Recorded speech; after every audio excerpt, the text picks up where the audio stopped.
Welcome, Lund loyalists, YouTubers watching on John Lund Unleashed and the Bay Area Sports Collective, those watching on X and Instagram and listening on Apple and Spotify. It's John Lund Unleashed and JohnLundUnleashed.com. Brought to you by Riopel Cosmetic Surgery and Laser Center. Right now featuring amazing stem cell technology. For all your pain and for the guys, check out the latest in low T and testosterone therapy to make you feel like yourself again. Riopel Cosmetic Surgery and Laser Center at riopelcosmetic.com. Now, all juiced up and ready to go. Here's Johnny. What's happening? Thanks for joining us. Hope you can hear me well. Let me crank this up a little bit more. People are looking at me weird. To get this all set up. We're live in Vegas for the NFL draft. I hope you are great. Let me know that you can hear me all well. That's why the other day I was doing the remote gear because I knew we were going to be in Vegas. So I could see everybody. Very nice. I'm going to have to use, I got the thing quite a bit away. Baba booey, baba booey. The JETS, Jets. What do you think of Armand Membu? Looks like the faithful for the Jets did not love that pick. They might probably Tyler Warren or maybe, I don't know. I don't think they wanted Genty, but it is great to see everybody. It is great to have everybody. We'll do roll call in just a second, but we're live in Vegas in a random sports book, and we're doing live NFL draft coverage. And just if you just joined us and you don't know what's going on with the NFL draft right now, Cam Ward goes 1 as expected. The Titans, Jacksonville moves up to 2, and they get Travis Hunter. The Giants, as expected, go Abdul Carter. So it's the 3 that you thought were going to go. It's just maybe not in the order you thought they were going to go in. So you've got those 3 starting everything out. So that's your 3. Will Campbell, as expected, goes to the Patriots. Some thought he might slide, but he does not. Mason Graham, I knew he wasn't going to slide. He's just too good of a football player.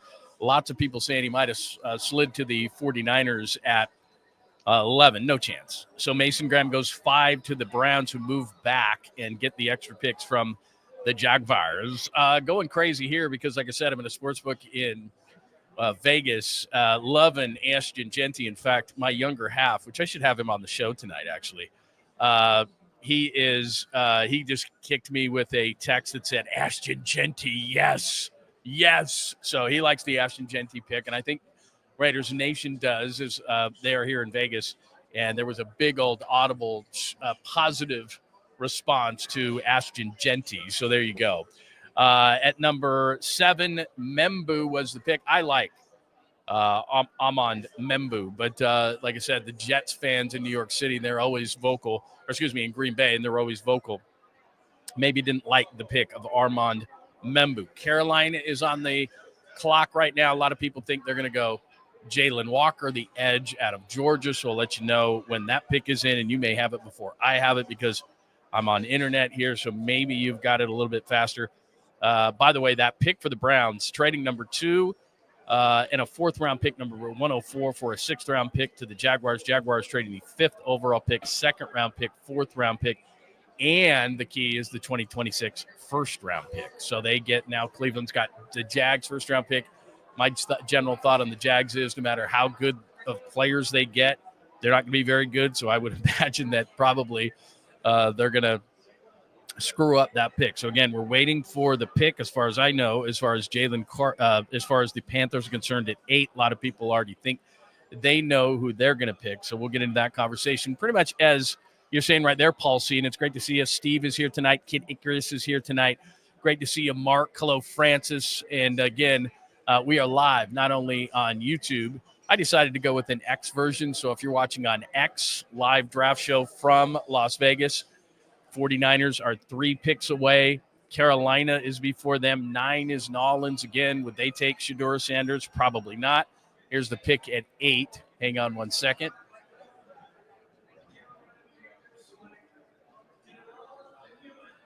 Wow, they take the wide receiver out of Arizona, McMillan, and a lot of people said the Panthers did. Remember, they got Bryce Young. They got a young quarterback. So help the young quarterback rather than getting the defensive player. Now, this is where it gets fun, and this is why I wanted to jump on at this point during the draft. So now we're starting to see something here. The Niners, we're going to 9 now. McMillan, the big wide receiver out of Arizona, goes 9 to the Panthers.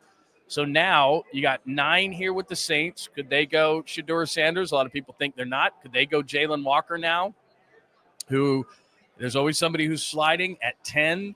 The Bears are at 10. They, of course, wanted Ashton Jeanty all day. People were saying that they were looking into the opportunity to probably get there, but that was the Raiders pick at 6. So would they go back? Would they go Tyler Warren, the tight end out of Penn State? Would they go defense? A guy like Jalen Walker. So now all of a sudden, a guy that we didn't think might be available at 11, because, again, Mason Graham is gone. A guy who people thought was going to slide, wasn't going to slide. He goes to Cleveland at 5, who traded down from 2. Jacksonville gets Travis Hunter. So now I really like Jalen Walker. He's a guy that is very versatile. Oh, this is wonderful. Look at this. Look at this. Doesn't that look wonderful? Will we be chugging full beers? This is a gigantic beer to be chugging. But so I don't know that I'll be chugging that gigantic beer. But now as we're looking at the situation, let's see more me. Now, that's probably not a good thing. Now as we're looking at the situation, the Niners are just a few picks away. So at 9, you're going Saints. They could go defense. They could go Jalen Walker. Muel Williams has been a guy, the edge out of Georgia, that's been talked about as far as the Saints are concerned. Like I said, Jalen Walker all of a sudden is available, so now we're starting to see things. The Bears, they could go in a number of different directions, but there's going to be a really nice player on the board. What this also opens up, I think, by Jalen Walker not going to Carolina at 8, because the Niners weren't going to take McMillan, the receiver. So when those kind of things happen, it really helps out the 49ers. So they weren't going to take McMillan, so that's kind of a bonus for the 49ers in this situation. Could this open up the 49ers potentially trying to move down, because all of a sudden Jalen Walker, who some people thought weren't going to be there, is all of a sudden there? So as Mark is saying, is Walker a blitzing linebacker? Here's 3 things about Walker that are great. He can play linebacker next to Fred Warner.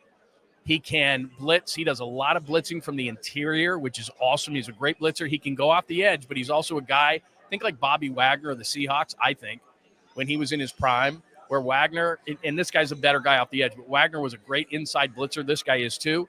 And the one thing, and as they're rebuilding the defense, this is important to me, and what I talked about with you this morning on the show, on John Lund Unleashed this morning from home, in the home studio, was that I liked Mason Graham for the character. Remember, they're rebuilding this defense. Jalen Walker is a massive, positive character guy. So if they want to stay there and take Walker, he can play linebacker. He can play on edge and on rushing downs. Is he a perfect fit for what the 49ers are doing? No. I mean, if they love Walter Nolan could still be a pick there. But I thought Jalen Walker, and everybody thought Jalen Walker was going to Carolina, which means, of course, he wasn't going to go to Carolina. I think the Saints probably pounce on him, to be honest. I think he's one of the top talents in the draft, and he's incredibly versatile. Edge guy, can play linebacker, can blitz from the inside, and his character is off the charts, according to everybody who's in the know as far as Jalen Walker is concerned. So, again, let me recap the draft right now, and then I'll get out to the lines and say good afternoon to everybody. Cam Ward, 1 to the Titans. Travis Hunter, 2 to Jacksonville. Cleveland moves back from 2 to 5. Jacksonville gives up their first-round pick next year. Abdul Carter at 3. I told you this morning, maybe that means Thibodeau is going to be on the move, and you could get an edge guy, because now you have Brian Burns and you have Abdul Carter and you have Kayvon Thibodeau. One of those guys has got to go, and they just signed Burns. He's not going. So it would seem Thibodeau would be a trade guy. I know what the GM of the Giants just said. He said, I'm picking up this 5th-year option. That's fine. Whoever's going to trade for him is going to pick up his 5th-year option. That's no surprise. It doesn't mean he can't be traded. Will Campbell, 4 to the Patriots, going chalk here. Mason Graham, as I said this morning, the Niners would have ran the card up to, it's an imaginary card now, up to the draft people, because Graham is not only a great player, but a great character guy when you're trying to rebuild your defense. Ashton Jeanty, and as I said, I'm sitting in Vegas right here, and Jeanty was, lots of people were huge on getting Ashton Jeanty. Going 7 was Armand Membu, and I got the sound up from a New York in the other ear, and in Green Bay, all the New York fans were all, they probably wanted Tyler Warren because that's a sexier pick. So you got that going on. So he goes 7, and McMillan, Tet McMillan, the big wide receiver out of Arizona, he goes number 8.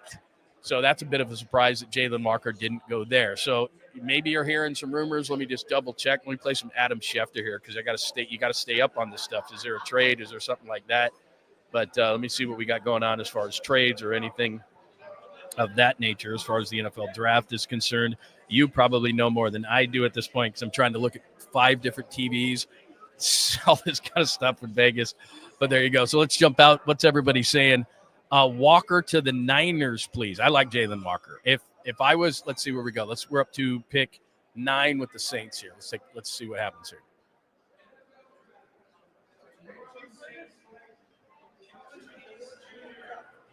Come on, man. All right. So again, that's a guy I didn't like. Maybe the Niners are going to take Kelvin Banks Jr. I think right. What's going on right now is really outside of Graham being taken at 5 when there were people who said he was going to slip. That would have been perfect case scenario. But right now, if someone wanted to come up to get Tyler Warren, okay, we got one more pick before the Niners. Kelvin Banks Jr. goes to the Saints. I didn't like Kelvin Banks Jr. Let me tell you something that I was told.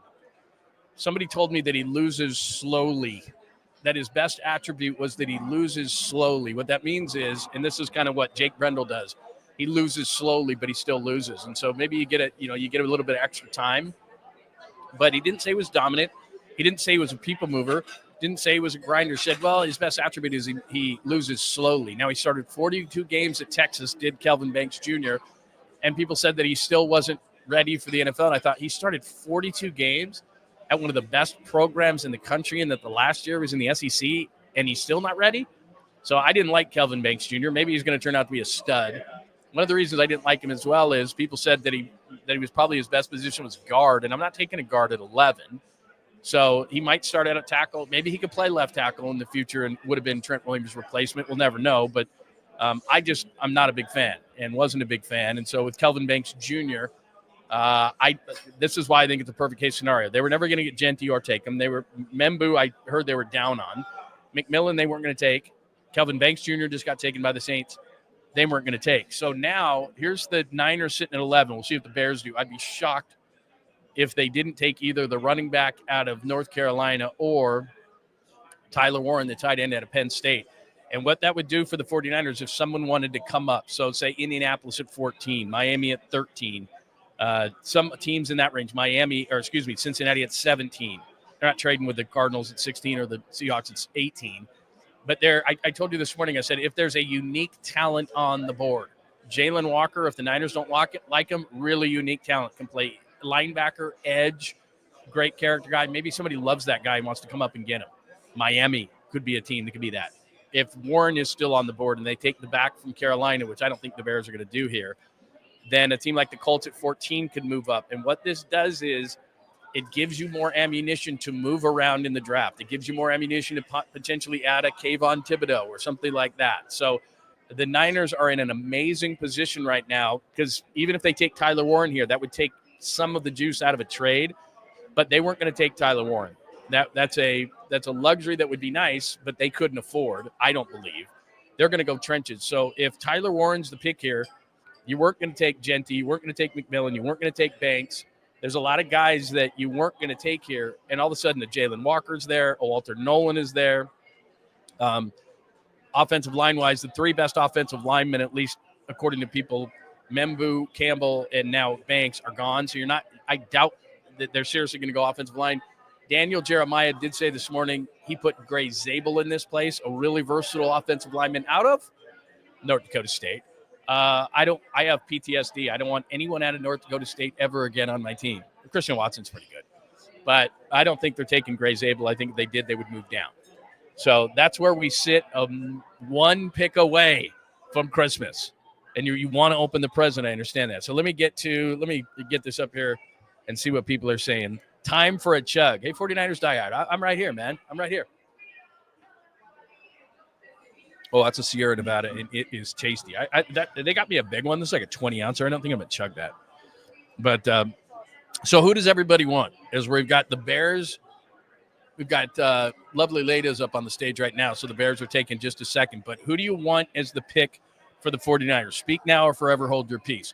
Cam Ward, Travis Hunter, Abdul Carter, Will Campbell, Mason Graham, Ashton Genty, Armand Membu, Tet McMillan, Kelvin Banks Jr. They're all off the board. Bears are on the clock at 10. Niners 1 back, and I think they're in a great position. I really do. Other than Graham falling back here, which was never going to happen, they're in a really good spot right here, I think. So what do you want? Who do you want? What do you want? Tell me what you're thinking, and then let's talk about it. Let me get up here a little bit and see what people are saying here. And again, if I did not acknowledge you, I will. 49ers Diehard is here, as I said. Steve is here. Chris, great to see you, my friend. Pine Needle, hello, Pine. Great to see you. Who else is here? Lost Crew, 49ers Diehard, Jeremy, Steve, like I said, everybody. On the D-line, trade back, Mark says. Let's see what the Bears do, and then we'll obviously have a better thought here.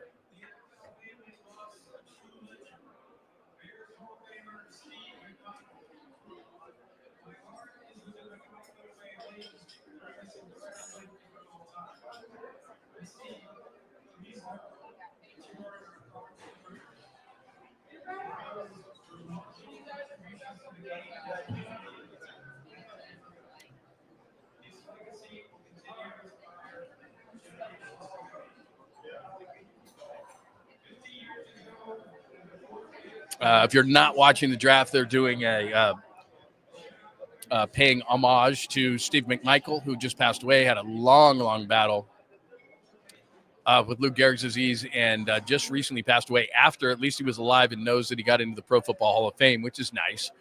But they are paying tribute to him before they have the pick for the Bears at 10. And again, the 49ers are at pick number 11. I'm going to go Tyler Warren here. What do you think? Tyler Warren or Jalen Walker? If Jalen Walker's on the board, I think the 49ers would have a really tough time passing on Jalen Walker unless they're in love with Walter Nolan. So I think one of those two guys, Nolan or Jalen Walker. I'd put Jalen Walker personally ahead of Walter Nolan, but that defensive line, they really need defensive line help. So it could be that they would go with Nolan over Walker, but Walker would be an amazing get, I think. Really good character guy. Can play linebacker next to Fred Warner. Third downs or passing situations. He can get after the quarterback on the edge and on the interior. I really like the guy. I saw comps to Micah Parsons with him, by the way. I'm not saying he's Micah Parsons. I'm just saying. Bears with a surprise pick, and they go Colston Loveland. So the first tight end off the board, and this is, again, a great situation for the 49ers. Let me tell you why in just a second. Colston Loveland, tight end, Michigan, had a much better year as a junior than a senior, or I guess he's a junior. So it was a better year as a sophomore when he won the national title than as a junior. Really good tight end. Him and Warren are different. Colston Loveland is more in the vein of George Kittle in that he's a blocker and a receiver. Warren hasn't shown that blocking ability, but he's 6'6", 260. I mean, he could do it. He's a much better receiver, I think. Colston Loveland is a good receiver. But now all of a sudden, there's the Bears getting Caleb Williams some help. But this is massive for the 49ers. And let me just go through the draft early and then tell me who you want. Let's go. Speak now, forever hold your peace. So Cam Ward goes to the Titans. That's chalk. Travis Hunter goes 2, but to the Jags. 3, Abdul Carter. 4, Will Campbell. 5 to the Browns, Mason Graham. 6, Ashton Genty to the Raiders. Armand Membu to the Jets at 7. Tet McMillan goes to the Panthers, a bit of a surprise at 8. Kelvin Banks Jr., hadn't seen him mocked to the Saints at 9. Colston Loveland goes 10 to the Bears. Again, a player that was supposed to go behind the Niners, so this is great news. So Jalen Walker, here's where I think they could trade back if someone wants to trade up. And the reason why all of a sudden, let's say Indianapolis at 14, what happens is a player at that position goes, and maybe they wanted Loveland, but damn it, now they're going Warren, and they don't want someone to jump ahead of them. So I could see, and if I'm the Niners right here, I have Jalen Walker, I have Walter Nolan, I have a number of players I could go with on my board that have slipped to this point. And if you went back 3 spots, Dallas is at 12, Miami's at 13, you're still going to get a player you like. And for the Colts to move 14 to 11, I bet it's probably a third-round pick at the least. And I said this morning on the show, a third-round pick is either, okay, you use it, obviously, or you can use it to move around the draft board. They've already got those 11 picks. You could use it to get a young veteran. And I really think, like I said, Thibodeau, Tyree Wilson, maybe you don't love them. You know, players like that. Jalen Hyatt was a guy that Adam Schefter had mentioned, a good receiver from the Giants who hasn't blossomed, but I really like. So you get a third-round pick and move back 3 spots when you've got 4 guys. Let's say you got 3 or 4 guys on the board that you really like. And I have 2 at least. I have Jalen Walker and I have Walter Nolan that I really like that I think would fit what the 49ers do. I think Walker's versatility and character is exactly what the 49ers could use at this point. Maybe the Niners think to themselves that Nolan is more of the pick. because he is a defensive lineman, and that's obviously not Walker is. He's an edge and a linebacker, but he's both. And he's an incredible, again, according to those in the know, I've never talked to him, but those in the know say that he's an incredible character guy. And remember, they got Bosa, they got Warner, and look, I like Demo Lenore, all those kind of guys, but the only real leader on this defense right now is Fred Warner. Bosa's a leader, but he just does it in a different way. So before the pick is in, and it says the pick is in, so moments away, what are we feeling here? Trade, the pick, no trade announced. So that probably is. Damn it, they picked. I'm with you. I would have liked to have traded down, but maybe nobody wanted to trade up. Maybe the Colts are like, you know what? It's okay. If it's a quick pick, it might be Walker. They're like, are you kidding? This guy's available? But it could be Nolan. If it's not one of those guys, I'll be surprised. If it's Gray Zabel, who Daniel Jeremiah said this morning, I would be surprised. I really would. Says the pick is in. So let's wait and let's see. Must be somebody they really want that's still there. Like I said, Walker's a surprise to me. I would not be surprised if it was Walker. Yeah, I mean, as Steven's saying, it could be Tyler Warren. I get it, because then they say to heck with Kittle, but I just don't see that. Kittle is such a leader for this team. I just don't see it, but you could be right. And they could go double tights. Kyle Shanahan is the ultimate decision maker for this team. And Kyle could just say, look, I want double tight ends, man. I want to have what the Patriots used to have, except for I don't want anybody to murder anybody. But he could just say, I don't want this. He is the ultimate decision maker. But remember, John Lynch said we're better when we have a consensus. Jalen Walker would be a consensus. Walter Nolan, I think there'd be some split in the room because he doesn't always effort, and he's a bit of a character issue. But if Chris Kaczmarek's pounding the table, their defensive line coach, I could see that. Absolutely.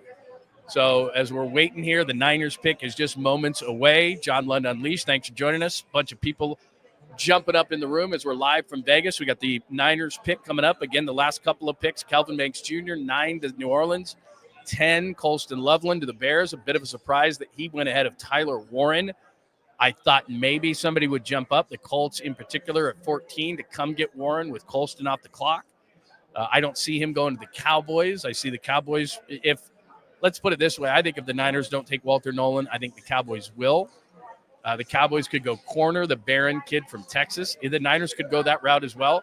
I don't love Barron because I want a guy to have a specific position. He's a hybrid, which isn't a bad thing. People have comped him to Brian Branch of the Lions, who's an absolutely great player.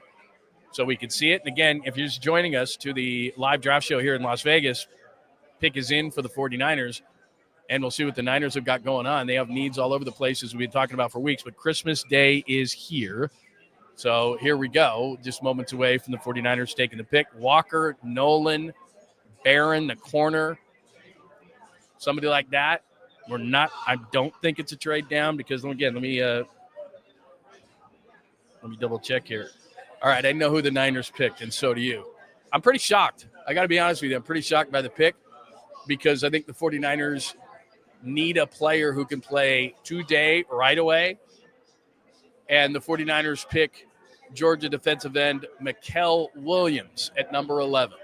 Muel Williams at number 11 for the 49ers. I like him. It's just a lot of people, he's raw. He had an ankle injury through the draft process.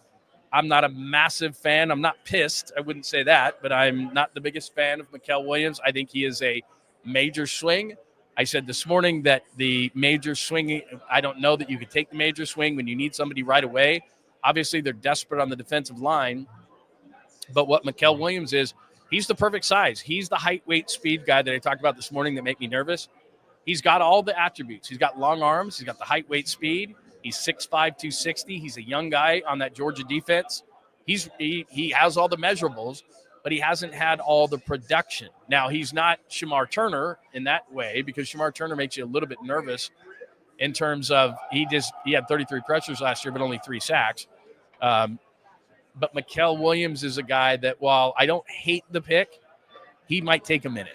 And if you're the 49ers, I guess you were just blown away by Muel Williams. The guy who had this pick right, by the way, was Nick Wagner of ESPN. Nick Wagner I spoke with on Tuesday had Muel Williams going to the 49ers at 13. Picks okay. I would have rather have gone Jalen Walker. I would rather have gone Walter Nolan. But Muel Williams, who a guy that, there was some chatter that he might go to New Orleans at 9, as early as 9 to New Orleans. But again, height, weight, speed guy is what Muel Williams is. And he hasn't quite put it all together yet. And it's a risk. And I don't know that he's going to be ready next year. He might be a guy that might take a year or two, and he could pay off big. But he's one of the, at least according to those in the know, that he's one of the bigger boom-bust guys in the draft. He's a big dude. And again, he's bigger than Bosa. One thing that's important for the edge for the 49ers is setting the edge. The Niners aren't into the 6'1", 6'2", 245, 255-pound edge guys. This guy's a big dude. And big, strong, long, athletic. He's a boomer buster, though. Anybody you talk to about Muel Williams he's a boom bust pick. And a lot of people don't think he was the finished product. I think if you're picking at 31, you can do that. I think if you're picking at 11, it makes me nervous. I'm not going to lie. So I don't hate it. There's a lot of upside here, but not a lot of people had him mocked to the 49ers at 11. Nick Wagner did from ESPN. So give Nick some love on this whole one. What do you think? Incredible pick. There you go. Pine Needle says incredible pick. So you like it. He says incredible pick. Way to go, Niners. An absolute stud. He can be. Absolutely. He could be. He's got the height, weight, speed stuff going on. Muel Williams, I'm pissed. Niners blew it again. Darn. I hope I'm good for at least College Indicator. They haven't been great in the first round. I mean, that's the one thing is the way that I look at first-round picks is, did you make it to a second contract? Ayuk did, even though they regret it. Nick Bosa was a no-brainer. They've done better in the second rounds. I'm not going to rip the pick. I think Jalen Walker is just going to be an absolute stud. I just do. That linebacker who can come down to edge, who can play in the middle. A lot of people thought he was going to be a Micah Parsons type, and I like him a lot. Muel Williams is a home run swing. There's no other way to put it. He is what he is. Let's do this. Since we're here, I'm in Vegas. You are where you are. We'll take a chug regardless of who the pick is because, let's be honest, nobody knows. Nobody knows. That was tasty. I don't know that I'm going to chug the whole thing. If it was Jalen Walker, I might have chugged the whole thing because I really like him. I don't love the pick. I don't hate the pick. I think that there's a high risk reward on that kind of thing. So let me look at this kind of thing. Let me look at what people are responding like. Seems like a letdown. Yeah, people are split on it. I can see that. That's a surprise. Chris, I agree with you. That is a surprise. What else? Responses. Seems like a letdown. I'm not going to say that it's a letdown. Let's see what the Cowboys do real quick, and then let's talk more about it. What do you think of Muel Williams, the first-round pick of the 49ers? Cowboys at 12. If they take Walker, I'm going to puke. Tyler Booker. I don't know that I take a guard at 12. Tyler Booker is a road grader. He's a stud. He's the best guard in the draft. He has zero versatility. He's going to play guard, but he's going to road grade you. And one of the things, and the Niners are going to never take him, but man, they could use a Tyler Booker type to road grade people the way that they run on the football. But Dallas doesn't have any backs, but they do have now a really good guard. And Tyler Booker's jacked up to get that pick. But anyway, whatever. F the Cowboys. Incredible pick. Way to go. Absolute stud. Let's give it some more. What do you think? It's Muel Williams. Steve, the guy's an absolute beast. How much? Don't get mad. Don't get angry. We're just having fun. It's just the NFL draft. It's just the future of the franchise. Don't worry about it. Muel Williams, it is. Let's see what else we got. Hi, Mark. Do you think they trade up in the second if Grant is there? You're talking about the big defensive tackle. Yeah, I mean, look, they've got 11 picks, and that's their pick for tonight. I'd be absolutely shocked if they moved back into the first round unless somebody really, really dropped. The only time really you're going to move back into the first round and try to get that extra year is a quarterback. What's going to be interesting from this point forward, and I still want your thoughts on Muel Williams to the Niners. But now that the watch starts is, where does Shedeur Sanders go? Is he going to go 21 to the Steelers? Is somebody going to move up for him? Does someone move into the back end of the first round for either he or Jackson Dart? So now the quarterback watch starts at this particular point. But again, Muel Williams is the pick from Georgia. I want to get your thoughts on that from the 49er standpoint. Look, we got Raider fans in the building. I'm in Vegas. Ashton Genty. What do you think of Ashton Genty? I know Raider fans jump in here every once in a while. Such an underwhelming pick, says Lost Crew 1. like I said, look, Muel Williams might be great. It's just that Georgia, and this is one thing that I look at. He was good. He was good on a great Georgia defense. Jalen Walker was the best player on that defense. And Malachi Starks, their safety, was really, really good. They had a number of guys on that Georgia defense that were pro caliber. But what Muel Williams was on that defense was the guy with the most potential. So if you like weight speed, if you like taking a big chance, if you like swinging for the fences, that's your guy. I'm not going to rip it because I don't know. The guy hasn't played any game. Like, one of my least favorite things, to be honest with you, in all of sports, and you have to do it because it gets clicks, and that's what matters nowadays, is draft grades. So tonight, Mel Kiper and Todd McShay and DJ Daniel Jeremiah and all these guys, and they don't like doing them either. They'll tell you. I've talked to them about it. And they go, God, I hate doing draft grades. But they do them because people click on it. So tonight, they're going to do a draft grade, and I bet, I'm just going to say this maybe off the top of my head, haven't looked at anything, don't know any reaction on it. I'm just looking at the screen like everybody else and watching the draft. I got like 5 screens in front of me. I bet they give him a C for Muel Williams. Muel Williams, it's like giving me a grade before I've taken the test. I don't know what Muel Williams is going to be. Personally, I like Jalen Walker. I think Walker would have been a much better pick. That's what I would have done. But what the hell do I know? I didn't spend all year on this pick. The Niners did. I would have taken, Nolan. I would have taken Jalen Walker, who was slipping, and I'm like, you got to be kidding me. If you're taking best player available, I would have taken that guy. The Niners, look, I'm sick. One thing is, if you're looking at this pick and you don't like it, here's one thing. If the guy is it, they've been looking for a long time for a guy opposite Nick Bosa. And this guy, if he is good, is not just an edge guy. He's an edge setter. And for the Niners, you can't just be some guy flying off the edge, going balls out, and just going after the quarterback. I know Chris Kacerek likes the penetrating side of things, but this guy's big enough, strong enough, long enough. He can play both ways if he's a guy. As I'm talking about him, and I'm not comping him off the field, but I remember Aldon Smith, and he doesn't have quite the size of Aldon Smith. Aldon was all of 6'6", and I remember the first training camp I was at, and Joe Staley it was a super hot day, and I remember talking to Matt Mayoko, and I made fun of Mayoko because he had this awesome hat. It was a big straw hat. It was like a Sierra hat. And I went, dude, like, why do you have that dumb hat on? You look stupid. Well, it was about 85 degrees, and he knew that Jim Harbaugh liked to do 3-hour practices, and I didn't. And you see my fair skin here? It was like red as a beet. It was like Mike Shanahan red face. And I was burned to a crisp, and then I went to him at the end of the practice. I go, Matt Mayoko, you're the smartest man alive. But the point is not that.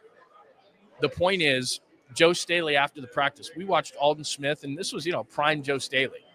We watched Aldon Smith on one-on-ones against Joe Staley that day because nobody knew who Aldon Smith was. He was a sophomore out of Missouri. He was all about potential. And Aldon Smith was crushing Joe Staley with the long arms and all that. And at the end of practice, I go, Joe, what's the deal with Aldon Smith? He's like, dude, that's one of the toughest guys I've ever faced in my life. He's going to be a monster. And we all know, had he stayed away from certain substances and so forth and people, he would have been a monster. He was the first 3 years of his career. What do you have, 43 sacks in the first 3 years? If he stays away from the hooch, which, ironically enough, I don't. But then again, I don't jump into a car and put my accelerator up against a tree at 7:30 in the morning. So Aldon Smith didn't work out, but it wasn't because Aldon Smith wasn't supremely talented. And I think we all screamed and yelled because I remember that draft.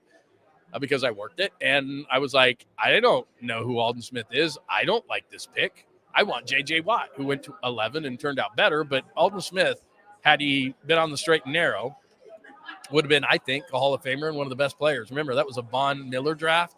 That was a J.J. Watt draft. I mean, that was an amazing draft.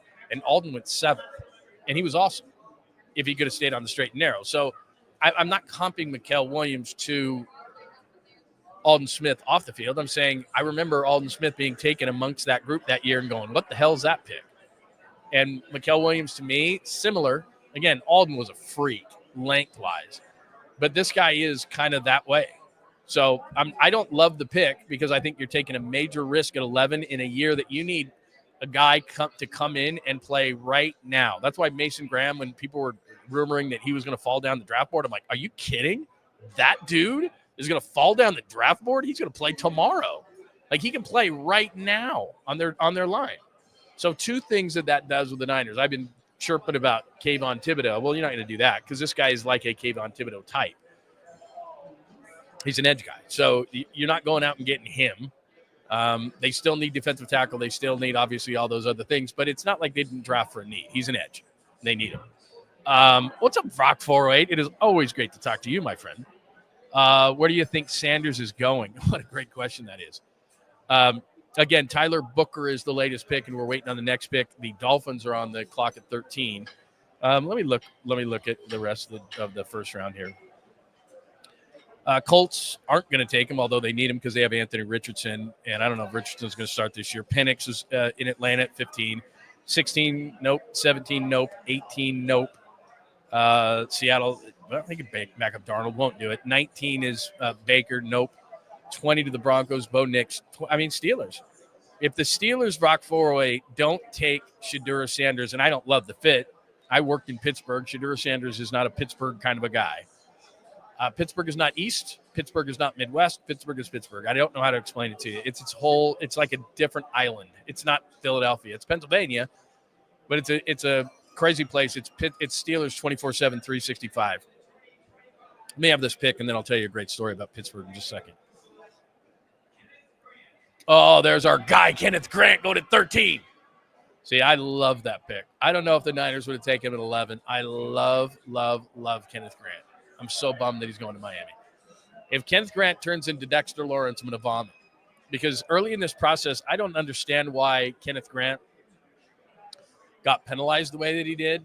He's 6'4", he's 330 pounds, and he can move.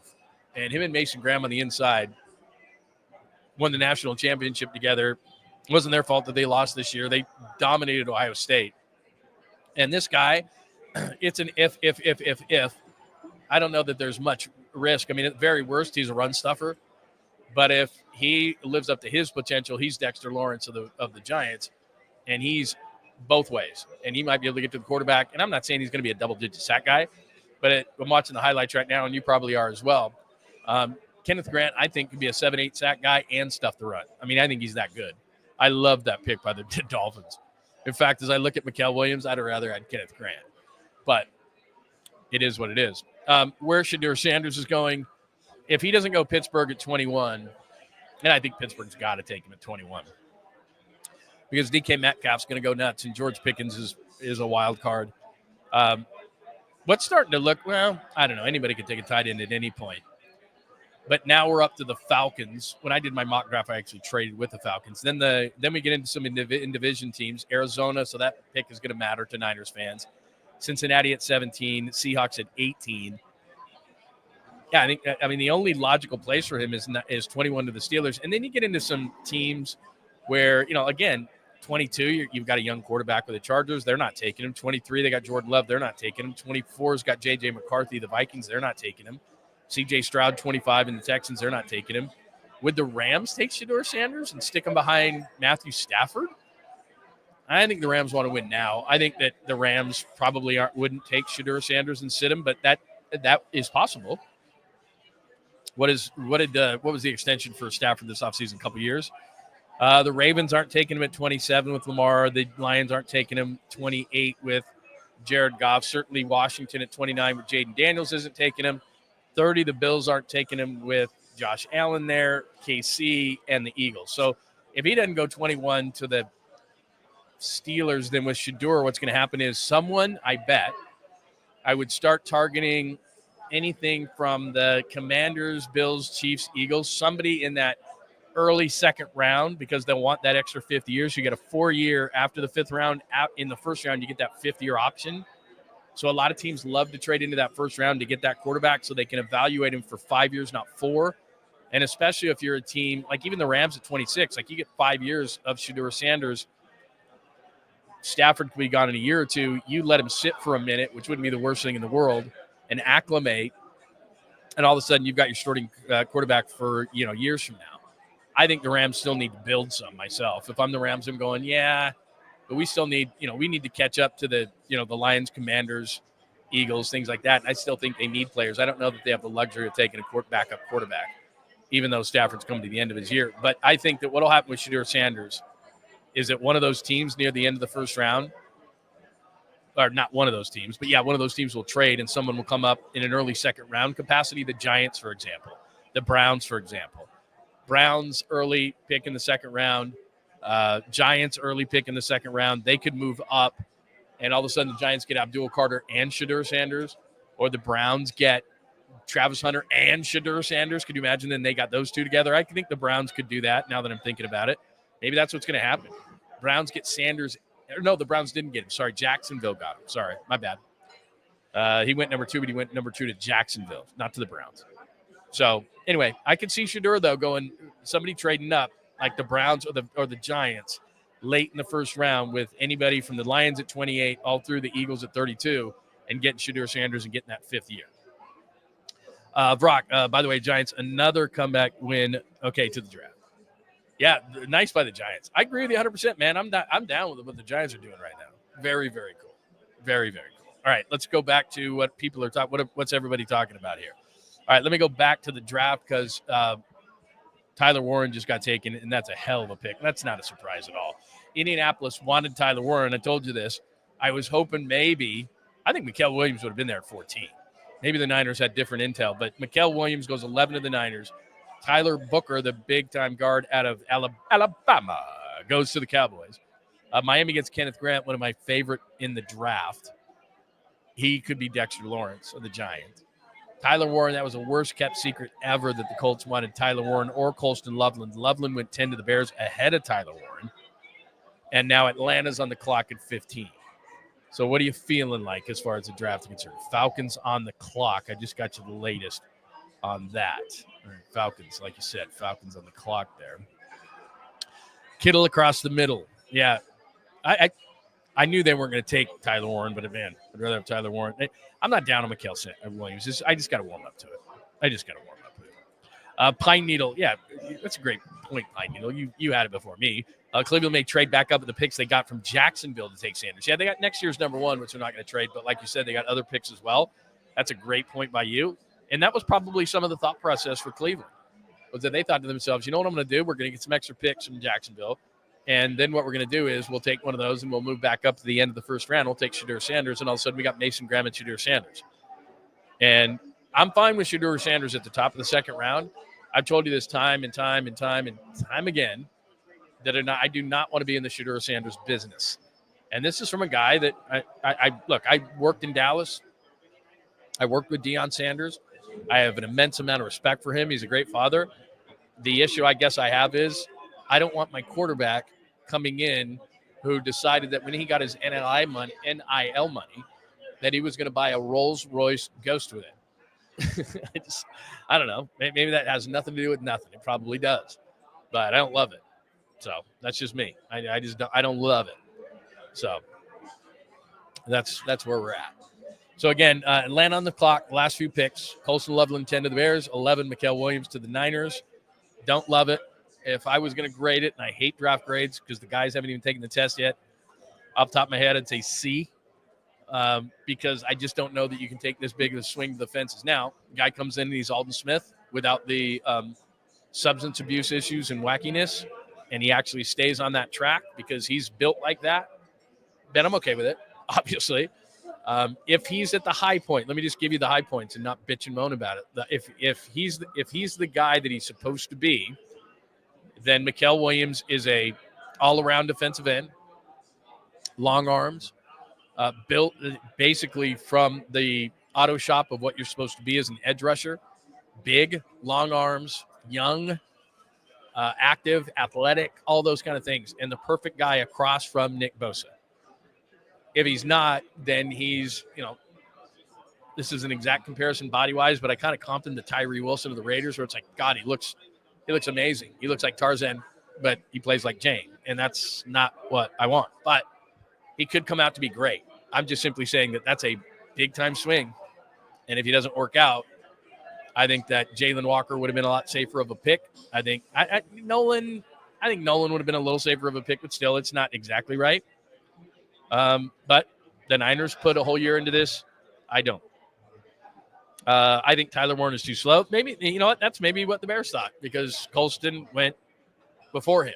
And I'll tell you this, a year ago, Tyler Warren wouldn't have been in the first round, and Colston still would have been a first-round pick because he had a better year last year than the year before that. So just letting you know. Hi, HVAC. What's going on? NorCal, refrigeration, and HVAC. Any chance the Niners trade back into round one? Yes, I do think that. What I heard when I was down there on Tuesday was that's why I was surprised they passed on Nolan, to be completely honest with you. They must have loved Muel Williams. And a lot of people had him mocked to the Saints at 9, so they probably got excited when he got past them. But a lot of people told me on Tuesday that they liked Walter Nolan a lot. So I'm a little surprised by that. If let's say that Nolan is sliding and sliding and sliding and sliding, and they're sitting there, end of the first round, would they do that? Yeah, they have 11 picks. They can do it. They have the ammunition to do it.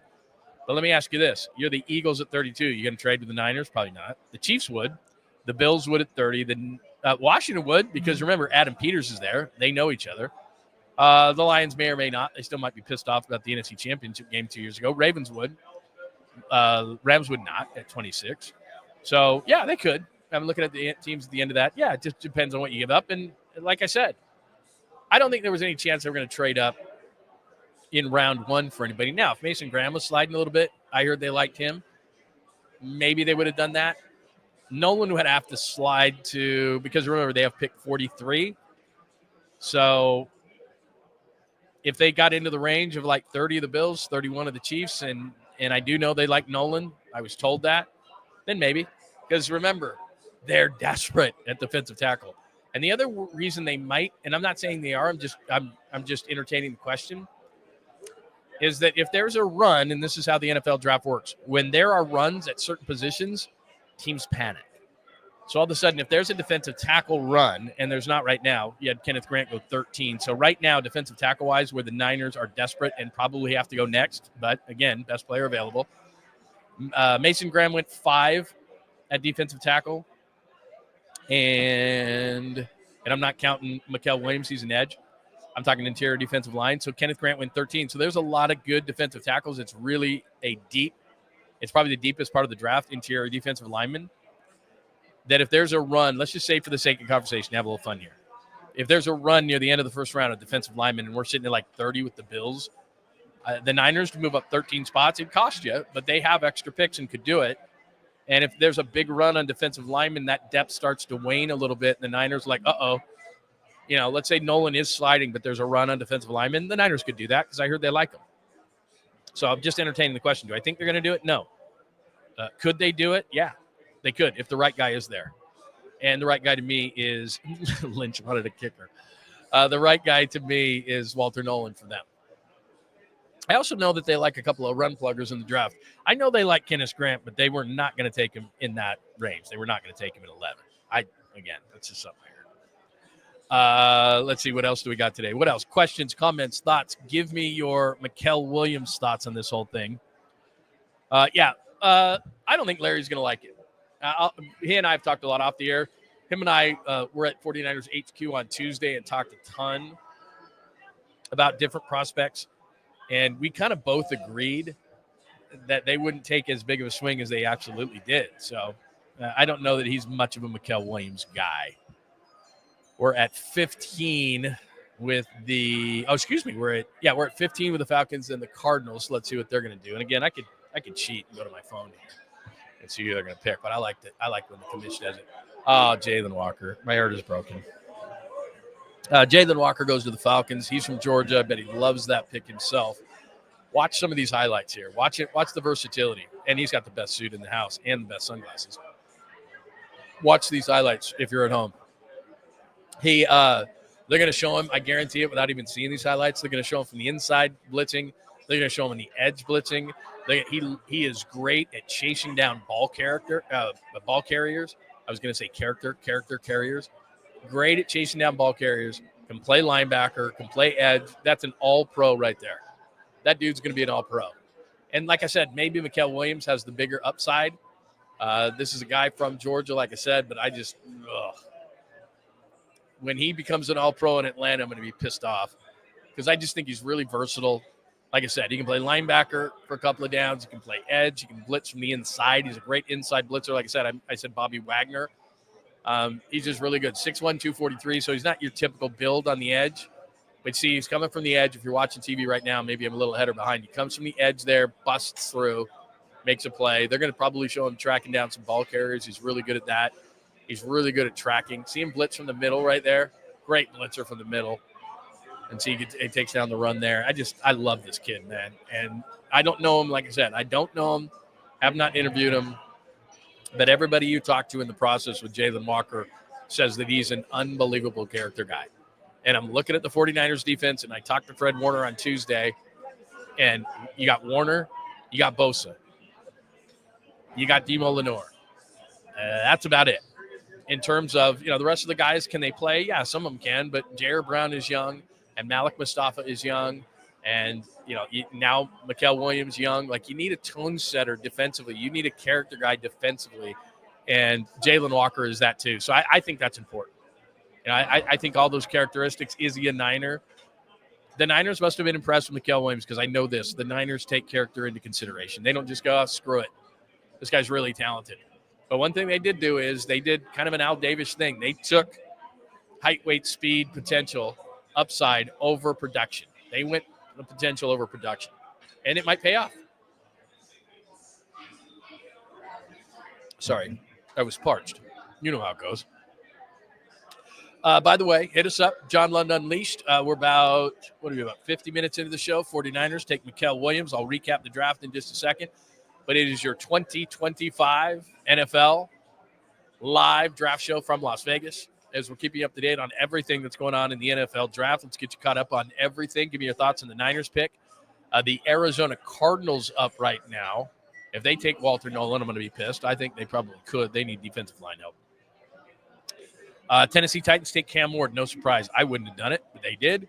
Jacksonville trades next year's first-round pick to get Travis Hunter. They moved from 5 to 2. There were some other picks involved. The Giants take Abdul Carter, the edge from Penn State. He might be the best player in the draft. Will Campbell.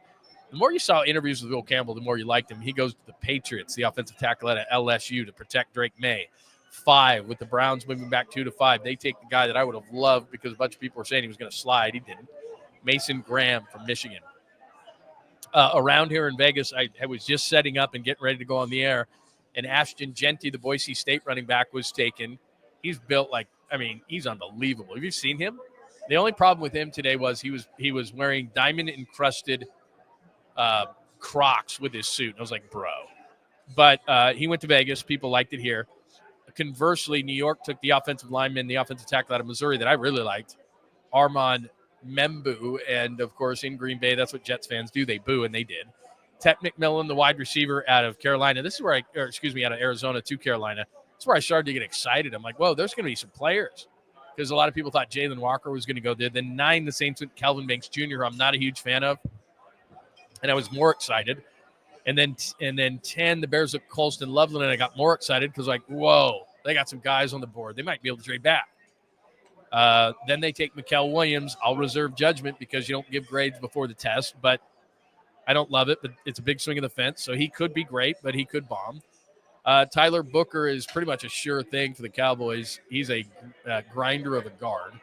Kenneth Grant, one of the guys I liked in the draft. Some people had him fall into the second round, which I would have loved for the Niners. He goes to the Dolphins at 13. Tyler Warren, maybe the worst kept secret in the draft, that the Colts wanted Tyler Warren. And now the Cardinals are on the clock at 16 with somebody that the Niners are going to have to deal with for the next number of years. Needs-wise, they always need offensive line, but I think most, the high-quality offensive linemen are gone. I guess Zabel's there from North Dakota State. Defensive line, I could see them going Walter Nolan. I could see them going with a guy like Jihad Campbell, the linebacker out of Alabama. I could see them going Barron, the corner/safety out of Texas. I like him a lot. The pick is in, and then it's got Cincinnati, and then we'll pay attention to Seattle because Seattle's a bit of a pain in the ass. There's been talk that Zabel, the versatile offensive lineman from Trey Lance's alma mater, could go to the Seahawks there. Let's see what the Cardinals are doing out of the NFC West. There you go. There's Walter Nolan. I figured that Walter Nolan would be the pick. Walter Nolan, the pick out of Mississippi. They need that's Jonathan Gannon, remember, the defensive coordinator that used to be at the Eagles. Jalen Carter, penetrating defensive tackle. Walter Nolan, penetrating defensive tackle. They're roughly the same size. Nolan's about 6'3", 305. Played for a couple of schools in the SEC, finished up at Ole Miss, started at Texas A&M. Wasn't always consistent, but had a hell of a year this year, and I thought the Niners would be interested in him. When I heard that the Niners had been interested in him because Chris Kuceric likes him, he fits their penetrating style, and now Walter Nolan is a Cardinal and somebody that we're going to have to deal with in the NFC West for the next number of years. So Walter Nolan to the Cardinals, I like that pick. There's a little bit of a risk involved. There was some issues, some people saying that he might have some issues character-wise. I don't know. I saw a lot of interviews with him. I don't know him. I never talked to him. Hello, East Coast Red and Gold Podcast, one of my favorites. Make sure that you are subscribed to East Coast Red and Gold Podcast, as they are staying up late. It's not that late, actually. Krug and I made her stay up way too late the other night. I like Nolan. That's a nice pick. I would have liked that for the 49ers. I really would have liked that for the 49ers, because then there's one piece on your defensive line. And I know Muel Williams is an edge guy, and they badly needed an edge guy. But there you go. I like Walter Nolan. I like that pick for the Cardinals, even though I don't like the Cardinals. I'm getting on a plane. What? Where are you going? I'm going to come to Vegas, and let's party. Yeah, let's go. Seriously. Come on. You can go to Vegas on, I don't know if I would trust my life to it, but like Spirit or Frontier or something for like $80, $75, can't you? We took Southwest down here, so it's not any great shakes, and they still are doing the ABC list. But you might be taking your life in your hands with Spirit or something like that. But you can still get down here for like $75. We're staying, I'll be honest with you, I'm staying at Paris. So come on down. I literally am sitting in a sports book right now at the MGM Sportsbook, and you're more than welcome to come hang out. I'm the guy who looks stupid and has everybody staring at me with like 5 screens in front of my face. That's me. I'm just sitting here, and everyone's like, what is that guy blabbing about? What do you think I'm blabbing about? I'm staring at the screen. It's NFL Draft Day. It's NFL Christmas. The guys know. Dudes are looking at me going, I get you. Women are looking at me going, why are you doing this? And I'm saying, because it's NFL Draft Christmas. What, are you kidding me? So they know. People know. All right, Walter Nolan. What do you think of that pick? Give me your thoughts on that. What else do we have here? Lund, is Paris still loud as shit on the casino floor? Yes, it is. Yes, it is. But here's the thing, man. Like during the week, you can come to Vegas. You can stay at almost any hotel outside of super high end ones for like $75, $80, maybe $100, $200 tops. Weekends, they blow it up to like $700. Hell, we were looking at the worst hotels, not the worst hotels, but I mean, if you ever stayed at like, I don't know, Excalibur or anything like that, which I haven't, but actually I have. In college, I stayed at Excalibur here in Vegas for like $29 a night. They wanted like $499 this weekend for Excalibur. I'm like, Excalibur? It smells like someone died in there on top of the smoke. Like, someone died of like, I don't know, inhaling too much smoke, like, too many cigarettes, whatever. It smells like death in that place. They went to like $500 a night this weekend. I'm like, give a break. So, a friend of mine had a tie-in with the Paris, and we got a good deal on it. Whose idea was to make the draft in Wisconsin? Me and you both, bro. I don't know. I get it. You want it to be everywhere. I loved it when it was in New York. I covered the draft a couple times in New York City. Loved it. I think it should be in Vegas. I think it should be in LA or San Francisco. Like, you're putting it in Green Bay. I didn't mind it. I mean, the one thing is, like, the year it was in Nashville, and you all know this, Nashville is the bachelorette capital of the United States. And everything is Vegas. Guys go to Vegas. Women go to Nashville. And so the thing that was great about it was, like, what was it, 2 million people in Nashville for the NFL draft? And all these women got pissed off. There's all sorts of articles about it because all these women were like, it's bachelorette parties. What are all these Neanderthals doing here? What's going on? Dudes are like, we love it. They're like, no, this is the bachelorette capital of the United States. You guys can't be here. So, I thought that was cool. But I'll always say, just because New York's nuts, and Radio City Music Hall and all that stuff, I just thought that's where it always should be. Because if I'm a first-round pick, like you're seeing like how many I feel bad for Milroe because he's not going to get picked. The Alabama quarterback, he's going to be the last guy in the green room. He ain't getting picked. Not at least until the second round. Because, look, Shadir Sanders is slight. He's going before you. Jackson Dart hasn't been picked. He's going before you. So, it's going to be a long night, maybe a couple nights. I think Jalen Milroe may just leave, like hell with it. I don't know if you know the story on him. He's an amazing athlete.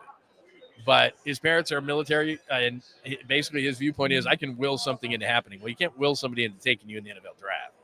So, I'm just saying. Let's see. Do we need to hi, good to see you, Chef A. Don't we need to pick an interior lineman? Who do you suggest? Yeah, they do. But the philosophy of the 49ers, and thanks, let me leave that up there for a minute. What the 49ers with Chris Forrester, their offensive line coach, thinks is we're not drafting interior linemen early. What I was told was if certain offensive linemen had slid, and much to my chagrin because I liked Membu better than I did Will Campbell, early in the process there were people who thought Will Campbell may slide because of that whole short arm thing. And he wasn't, and he didn't, and he went to New England. But if Will Campbell was there, they were going to take him. And what they were going to do is put him at right tackle. And I've told you this numerous times. They like McKivitz inside. He's a brawler. And so what they would have done is they would have taken Aaron Banks' left guard spot, which thank God he's gone. You go ahead, Green Bay, pay him $77 million. See how that works out for you. And they would have moved McKivitz to left guard. And I think they would have upgraded at left guard and right tackle. And then we just would have had to deal with Jake Brendel, who loses slowly. Let's go to the Bengals pick at 17 and see what they've got up their sleeve. That's a nice pick. Now, again, I'm a little surprised. Shamar Stewart, Texas A&M, and he's probably one of the most polarizing players in the draft. It depends on what you think production is. I think production is 33 hurries. He had 33 hurries last year, 33 QB hurries, 33 hurries last year for Texas A&M. That's production. Now, the last 3 years, for all his talent, 6'5", 270, runs a 4.59 40. Nice-looking green suit, by the way. 3 sacks is not production, but you can be really, really good and not get as many sacks. But if you do that for 3 years in a row, then you don't have that knack to sack. Thank you. I just made that up. You don't have that knack to sack. And you've got to have that as kind of an ability to get to the passer. And you either have it or you don't. And what a coach is going to think with Cincinnati is that, we can get him that half step to get him to the quarterback. And what I had heard was Chris Kosarek was really high on Shamar Stewart and wanted him and was pounding the table for him. But as John Lynch said, consensus. And obviously they didn't win out. To me, Shamar Stewart, Muel Williams, similar in terms of they didn't produce what their bodies, the way that they look, said that they could produce. Shamar Stewart is a bit more of a risk, so he goes 17 to the Bengals. I know that Shamar Stewart was on the radar of the 49ers because what they feel like and what a lot of teams feel like, he's 6'5", 270. He's 4'5'9". He has long arms. A lot of people comped him in the draft process to Myles Garrett. I don't think that. But Myles Garrett went to Texas A&M. Guys have similar builds, similar arm length, blah, blah, blah, blah, blah. But the difference is Myles Garrett was the number 1 pick of the draft because he's ridiculously big and strong, and he showed the production at Texas A&M that this guy didn't. So Shamar Stewart goes to the Bengals at 17. The hated Seahawks are on the clock. Let me text real quick to a friend of mine who's with the Seahawks. See what's doing. Good or bad pick? I just got texted. Let me see what they're going to do here. Who I'm going to say to my friend who is he's not going to hit me back right now. He's a member of the Seahawks. I'm going to say who they're going to pick. God, I can't even get his name in there. There he is. Who are they picking? Let me just do this real quick on the air here. Who they picking?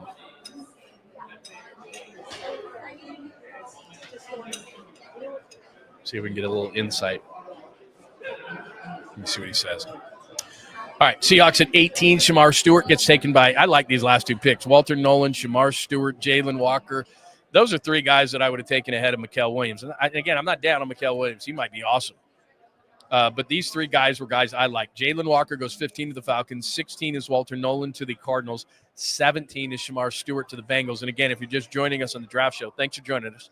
John Lund Unleashed. Please make sure you're on YouTube and you are hanging out in the chat room with us, asking us questions, hanging out. I'm in Las Vegas doing the draft show. And bottom line to the whole thing is, what do you think of the Muel Williams pick? What's your favorite pick so far in the draft? Or what do you hate? Maybe you're a Niners fan. Cam Ward to Tennessee. Travis Hunter, Jacksonville on a trade-up. Giants get Abdul Carter. 4, Will Campbell to the Pats. Mason Graham, 5 to the Browns. Ashton Genty, they liked it here in Vegas. Armand Membu to the Jets. They booed it. Carolina gets a McMillan, Ted McMillan, wide receiver, Arizona. New Orleans, Kelvin Banks Jr., Colston Loveland, surprised that he was the first tight end, goes to the Bears. Niners take Muel Williams, edge, Georgia. Big-time upside. Tyler Booker, that's a good pick for the Cowboys. Guard, they don't usually go that early, but he did. Kenneth Grant, like that pick for the Dolphins at 13. I think he can be better than just a run stuffer. Colts wanted Tyler Warren. They get him at 14. Walker, 15 to the Falcons. 16, Nolan to the Cardinals. Going to have to deal with him. 17, Shamar Stewart to Cincinnati. I really like that, but again, that's a big upside pick. Who knows? I'm not getting anything. I knew I wouldn't. I thought maybe I'd give it a shot. Nothing. Just nothing. Come on, man. What do you got here? Gray Zabel is a guy that lots of people think could go to Seattle. Abe Lucas was hurt, their right tackle.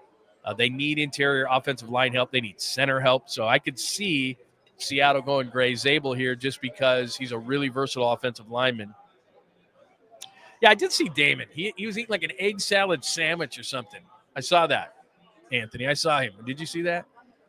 Let's see. What else do we got here? Questions, comments, thoughts. Muel Williams, pick you liked, pick you hated. Give me your thoughts right now as the Seahawks are on at 18. It looks like Goodell has the pick. Seattle is picking, not trading. I don't need my friend anymore. Thanks for nothing. Gray Zabel. Man, did I nail that one or what? I didn't even need my friend. I wouldn't have taken him if I was the 49ers. I know that Daniel Jeremiah, who's a hell of a lot smarter than I am about the NFL draft, had him going to the 49ers at 11. He's the most versatile offensive lineman in the draft. If you liked Graham Barton, the center from Duke last year, he was kind of similar. Seattle doesn't do a lot of offensive line taken in the first round.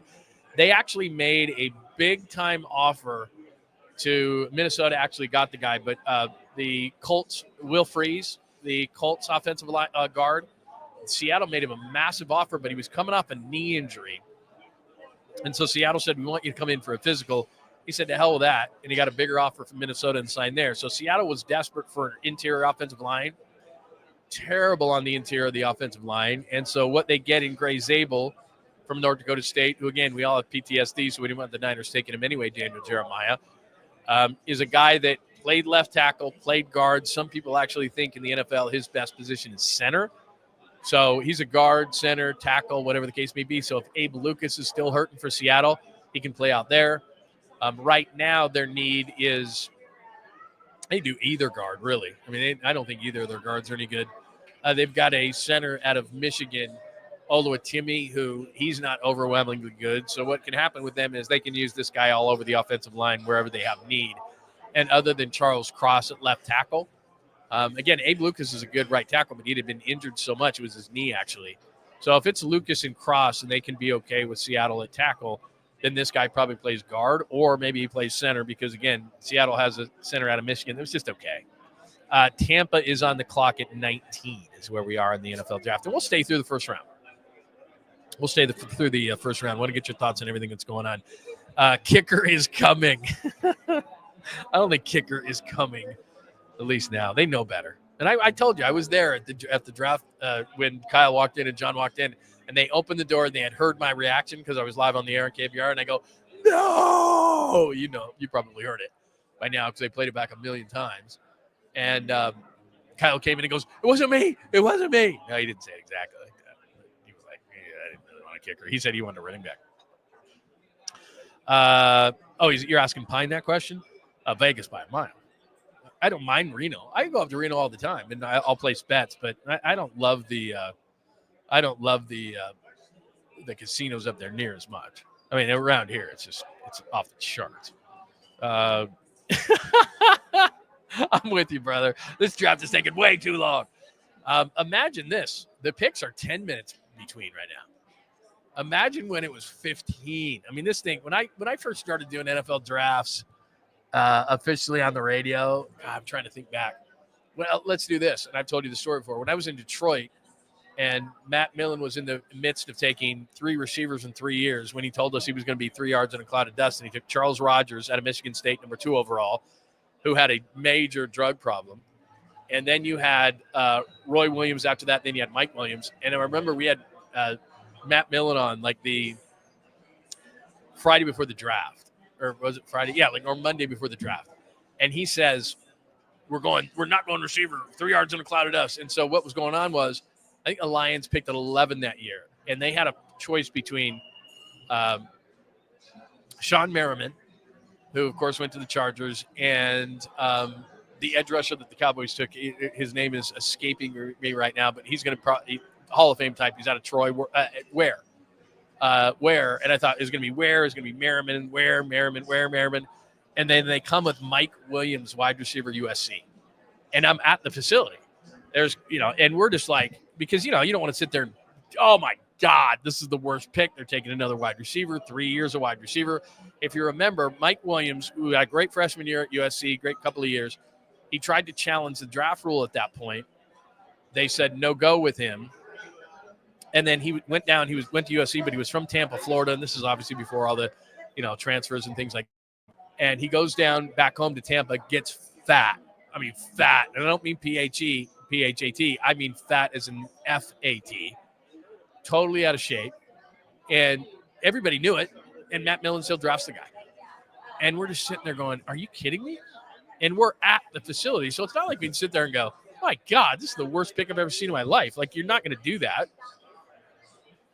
Because Matt Millen came down just like Kyle Shanahan would and John Lynch would when we were doing the drafts from 49ers HQ. And they would say, and, Matt would come down. And we did. I asked him in a very nice way, hey, the last 2 years you took wide receivers, what drew you to Mike Williams? And, I don't know what he said because we were all just so pissed off. We're like 3 wide receivers in 3 years, really? And they had Joey Harrington as a quarterback, and he stunk, and it was a disaster. It was a freaking disaster. All right. So anyway, and my point is, because Steve goes, this is taking way too long. My point is that that's when it took really long. Like, that was 15 minutes between picks. And we're just like, what? And then that's who they ended up taking. And that was the draft. The fun part of that draft was, remember, that was Eli Manning being taken by the Chargers. And the Mannings coming on and saying, we ain't going to San Diego, because San Diego actually had a team back then. And that was Phillip Rivers, and that was Ben Roethlisberger. Think about that draft. And then Rivers went, because Rivers was then drafted by the Giants at 4, went to the Chargers. They traded. Eli goes to the Giants, and then Roethlisberger was taken at 7. 3, well, I don't know if Eli's getting into the Hall of Fame. I think Rivers is. I think Roethlisberger is for sure. So anyway, that's where we're at as far as the draft is concerned. Oh, God. Did somebody just bring up Roy Barker? Please don't do that. We're going to all get PTSD and all that kind of stuff, some of those bad picks. I mean, look, the Niners have not been great. I'll give you that as far as the first round is concerned. But, my God, that's scary as hell, that pick. So here we are. Pick is in at 19 for Tampa Bay. If you just missed it, Gray Zabel gets taken by the Seahawks. If you just tuned in, it's Muel Williams to the 49ers at 11. Your thoughts on that? This is going to start getting interesting here in a minute, because Tampa Bay, do we care about Tampa? Not that much.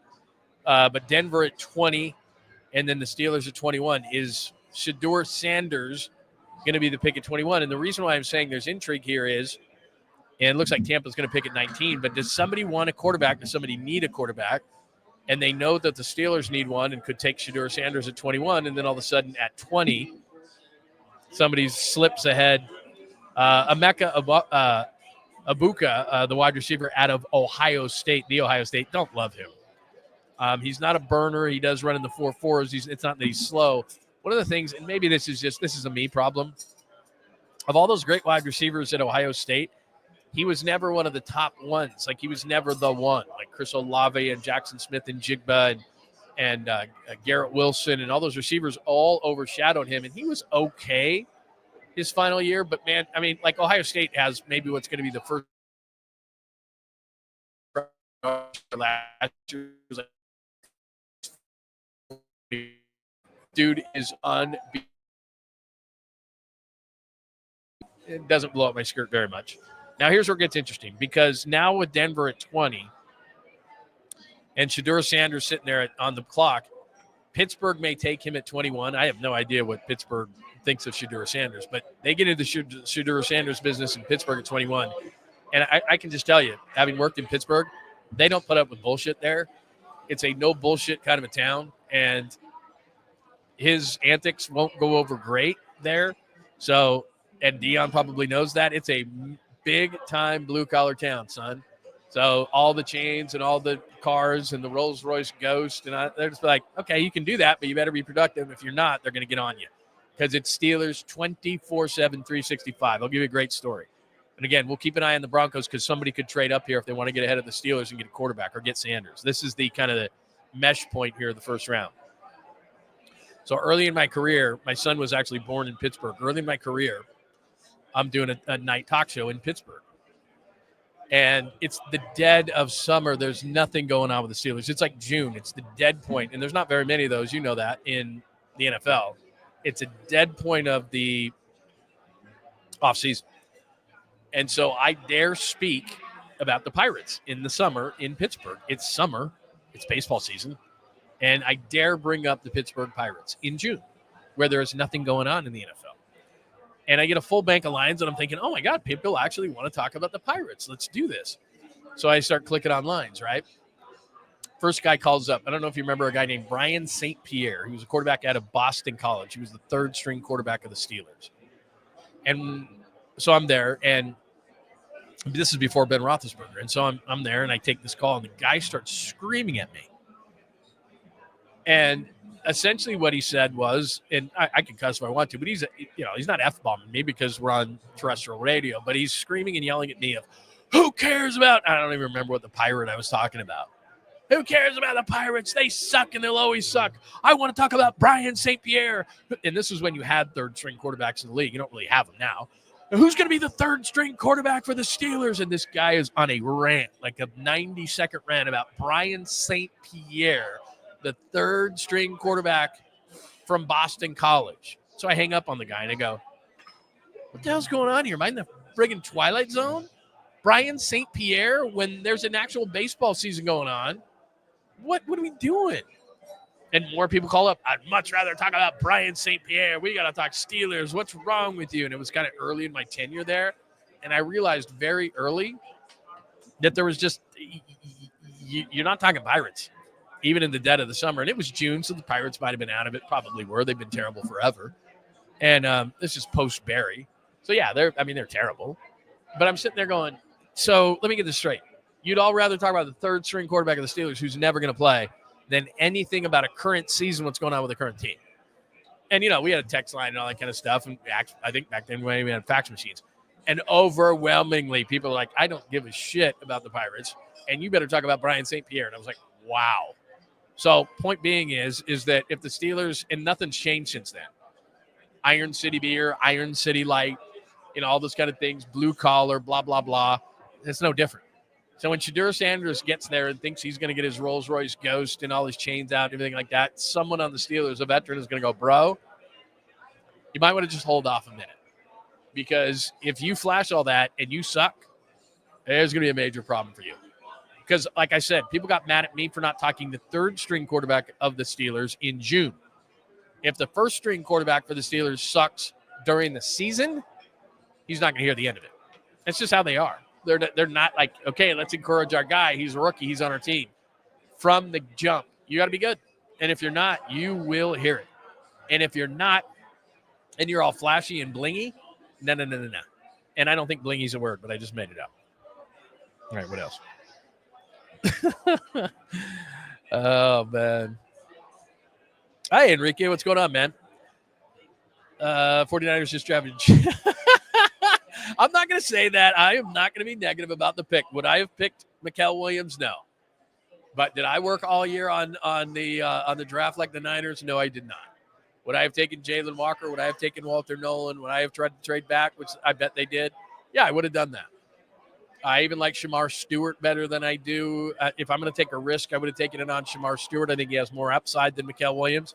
But the other flip that I'll give you, and I said this earlier, if you're just joining us on the NFL Draft Show, is we're live from Vegas, John Lund Unleashed, right here on YouTube and the Bay Area Sports Collective, as well as my good friends on X at John Lund Radio.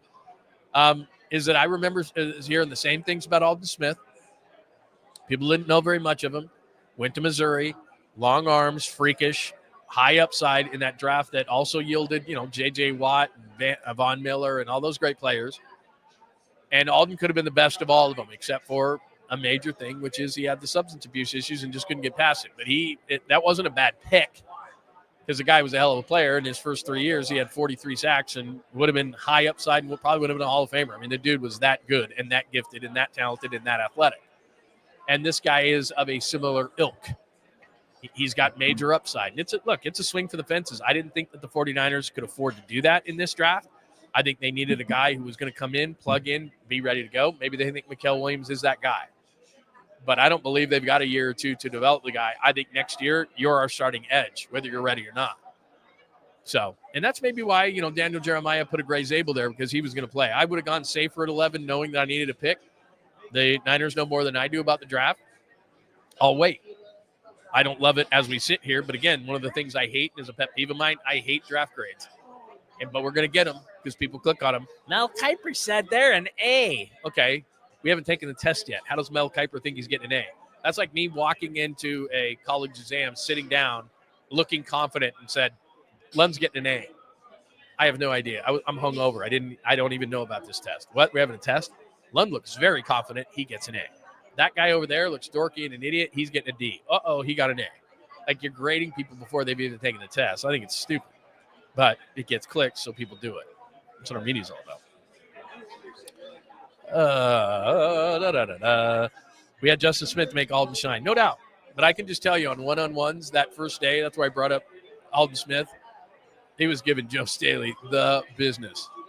And I just remember Joe because they had this these tents in the training camp set up, and that's where the guys would go and do their interviews. And Joe was like, this dude is really good. And that was prime Joe Staley. Joe was just like, that dude is really good. He's a freak. So, and that was without Justin Smith. I mean, the dude was a freak. And Justin Smith didn't hurt, but that dude was good. He was a freak. Let's see here. What else do we got? What else? What do we got? Oh, there's Barron. That's a nice pick. I'm sorry I missed that. I'm sorry that I missed. That's a nice pick. That was a guy that I think that the Niners would have considered at 11. Barron, the corner/safety out of Texas. That's who Denver just took. Now here it comes. Is Shedeur Sanders going at 21 to the Steelers? Shedeur Sanders, 21 to the Steelers, or does he continue to drop? And if he doesn't go here, 21 to the Steelers, I don't know where he goes. There's going to be a team probably near the end of the first round that may trade up. Like I said, the Giants, the Browns, they could do it. There were rumors he'd go out of the first round, but the Chargers at 22, again, unless there's a trade here. But look at the quarterbacks just on the teams coming up. 22 is the Chargers. 23 is the Packers. 24 is the Vikings. 25 is the Texans. 26, the Rams, with Stafford getting older. That could make some sense. But again, I just look at the Rams and I say, God, are we going to do for the future, or do we need more now? And I still think the Rams need more now. I could see them going receiver like Matthew Golden just because Devontae Adams is okay. Puka Nacua is very good. I could see them still building on the defense depending on who's there. Lions at 28 have Goff. 29, obviously, they're not taking a quarterback with Daniels. 30, the Bills not taking a quarterback. Chiefs 31, not taking a quarterback. And Eagles 32, not taking a quarterback. So there's nobody currently on the clock after Pittsburgh who would even consider a quarterback. I do believe if Shedeur Sanders continues to fall, that one of those teams late in that round are going to trade out, and you're going to get a Cleveland or the Giants. And somebody brought this up earlier in the chat. I'm sorry. I want to give you full credit where credit is due. But the Giants got the Browns got some extra picks from that trade down with Jacksonville. Jacksonville moved from 2 to 5. They got Mason Graham. Jacksonville goes up to 2 from 5. Browns, I should say, went to 5 and got Mason Graham. 2, Jacksonville comes up and gets Travis Hunter. And so now they're armed with some extra picks is Cleveland. Now they got the first rounder from Jacksonville last year. They're not trading that to get back into the first round. But I could see Cleveland saying, all right, we got our guy in Mason Graham. Now let's go back up and get Shedeur Sanders because they're way out on Watson. They don't want anything to do with him. So I could see Cleveland near the end of that round, Detroit, Washington, the Bills, Kansas City, Philadelphia, trading up into that first round, you get the extra year, the option year on the quarterback. So I could see that. I can even see that if Shedeur Sanders goes here. I can see that for Jackson Dart. Maybe Milroe. Milroe has a long way to go passing-wise. He's a great runner, but the Jets are going to find out what everybody else has found out in the league. Justin Fields is a great runner and not a good passer, and Jalen Milroe has a lot more work to do, I think, than even Fields does. He just doesn't see it a lot of times. He's a great athlete. He runs in the 4.3s, but everybody knows that eventually you're going to have to win from the pocket. That's just the bottom line. So Chargers on the pick is in for the Steelers. Is this Shedeur Sanders? And then the Chargers are on the clock and the Fighting Harbaughs after that at 22. What do we got? I can see it. I mean, not exactly the fit that you thought you'd see at the beginning of this whole process, but they need a quarterback. They're not fooling anybody. Yeah, we feel good about Mason Rudolph. No, you don't. No one does. He's not a starting quarterback in this league. He's been in the league for a number of years. He is not a starting quarterback. And as I said about Shedeur Sanders being a questionable fit in terms of just this city and the people of Pittsburgh, Aaron Rodgers doesn't fit at all in Pittsburgh. So let's see what they do. Are they going Shedeur Sanders? Does the quarterback go here? Nope. Derek Harmon, defensive tackle, Oregon. See, that's a Steelers pick, man. That's a Steelers pick. Now, what that tells you one of two things. They are still they're not comfortable with Mason Rudolph. I don't buy that for a second. They may be closer to a deal with Aaron Rodgers. That's a possibility, is what that's telling you. I don't know where Shedeur Sanders is going to go now, because Derek Harmon, defensive tackle, Oregon, there was some thought that he might go to the Niners. I was never a huge fan of his. He's going to be in a 3-4 and probably play on the edge. He'll be a 5 technique. Chargers at 22. Again, like I told you, Chargers, Packers, Vikings, Texans, maybe Rams, doubt it. Ravens, Lions, Commanders, Bills, Chiefs, Eagles. None of those guys need a quarterback. So it's going to be a trade-in. I bet at this particular point, I think it's Cleveland. I think he goes to Cleveland at this point. Pretty amazing. The Steelers must have been turned off by him. I've told you this throughout the whole draft process. I've said it again and again and again, so I apologize if I'm a broken record. I do not want to be in the Shedeur Sanders business. And I like his dad, and I know his dad, and I work with his dad. Deion's a great guy. I don't want to be in the Shedeur Sanders business. So that's just probably what a lot of teams are thinking. And again, second round is fine. You miss on a second rounder and you take a chance on a quarterback there, people can live with it. You miss on that near the top of the round, and especially like I said about Pittsburgh. Pittsburgh's not that kind of town. It just doesn't fit Shedeur Sanders. So this doesn't shock me in the slightest. It's just, the flash and the dash and all these kind of things in Pittsburgh, it doesn't mesh. And they are, you're probably sitting there going, what the hell do the fans know? I'm not saying they know a ton, but what I am saying is that you do have to fit the town sometimes. And I told you this an hour ago. Pittsburgh's a different kind of town. It's not Midwest. It's not East. It's Pittsburgh. And it's just a different thing. And like I said, I worked there, and I wouldn't have thought that Shedeur Sanders would fit Pittsburgh. And that's interesting because now you got DK Metcalf, you got George Pickens, you got a lot of offensive weapons there. You've got to find yourself a quarterback. And like I said, either it just means that they're completely turned off by Shedeur Sanders, which is very possible, or that maybe they are close on Aaron Rodgers, even though I don't think Rodgers is a Pittsburgh guy either. I don't think they would like him. And I would agree with this, Anthony. I think Rodgers is washed. I said it before last year. And he is an a-hole on top of it. And that's not going to work either. Shut up, Ogden. Although I do like that pick, Ogden. I got to be honest with you. If anybody knows anything of Daniel Ogden, the fine producer, he used to produce for us. He's a great producer. He produces Tom's show on the Bay Area Sports Collective, Tom Talbert. If I'm not mistaken, you can tell me if I am, Ogden, but I'm not, because I've talked to you about this before. Ogden is a Jacksonville Jaguars fan because remember those pencils you used to get, those NFL pencils years and years ago? Ogden yanked one out of a pack and said, I like the Jags, right? You like the colors or something, Ogden, isn't that right? And he's been a diehard Jags fan, the only one actually in the entire universe, a diehard Jags fan his entire life, and loves the Jags. I do like the pick of Travis Hunter. I don't hate it. I don't love getting up a first-round pick because next year, you know where Jacksonville's going to be? Picking in the top 5.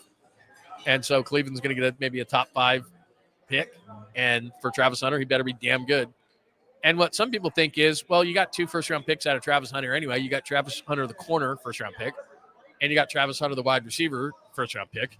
And that's what Ogden's probably – and I'm not looking at what Ogden's saying right now. That's probably what Ogden's saying because that's what they probably sold their fan base. Maybe. I don't know if you can play both ways at 182 pounds, but we're about ready to find out. Yeah, he's the universe's only Jags fan. The rest of them, I don't even know. They must blow in the sound. Vegas, baby. Yeah, that's where we are. By the way, my lovely wife is sitting here. Is that iced tea or is that a cocktail? No, it's vanilla. What is it? It's a vanilla spritz. So it's got like vanilla vodka with like vanilla cola. Oh, okay. It's so good. Vanilla vodka and what? Like vanilla cola. Oh, okay. I thought that might be tea, and I'm like, you're not drinking tea in Vegas, right? I'm awake now. Okay. Very nice. All right, so let's see where we're going here with the Chargers. Derek Harmon goes 21 to the Steelers, as we'll take you up till the end of the draft here. And again, any questions, comments, thoughts, anything on the draft we have so far? Muel Williams to the Niners. Your thoughts? Let me just go through this one more time.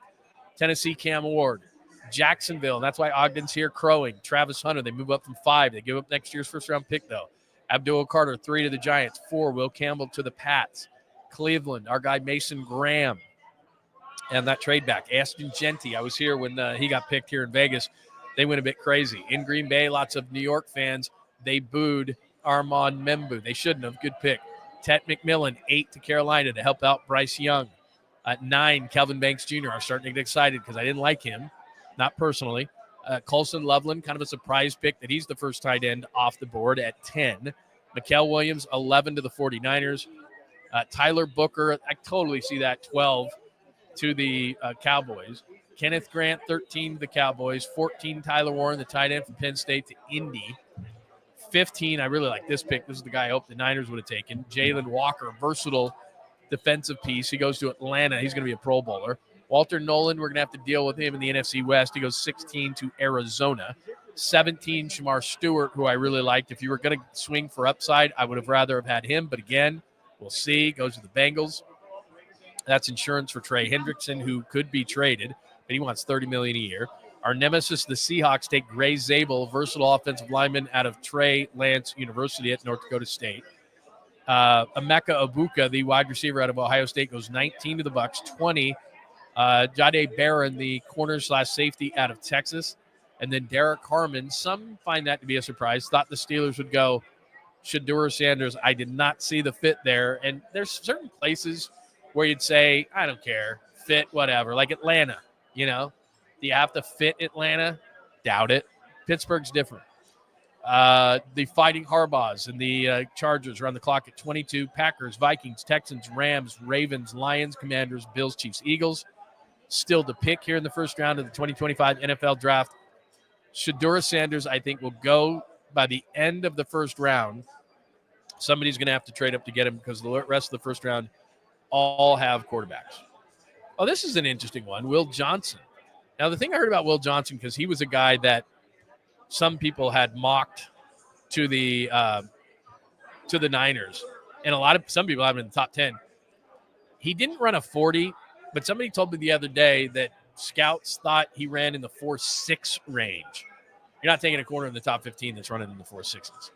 Sherman ran in the 4.5s. I think Sherman ran like a 4.55. You're not taking a guy who's running in the 4.6s that early. Now, he's a good player.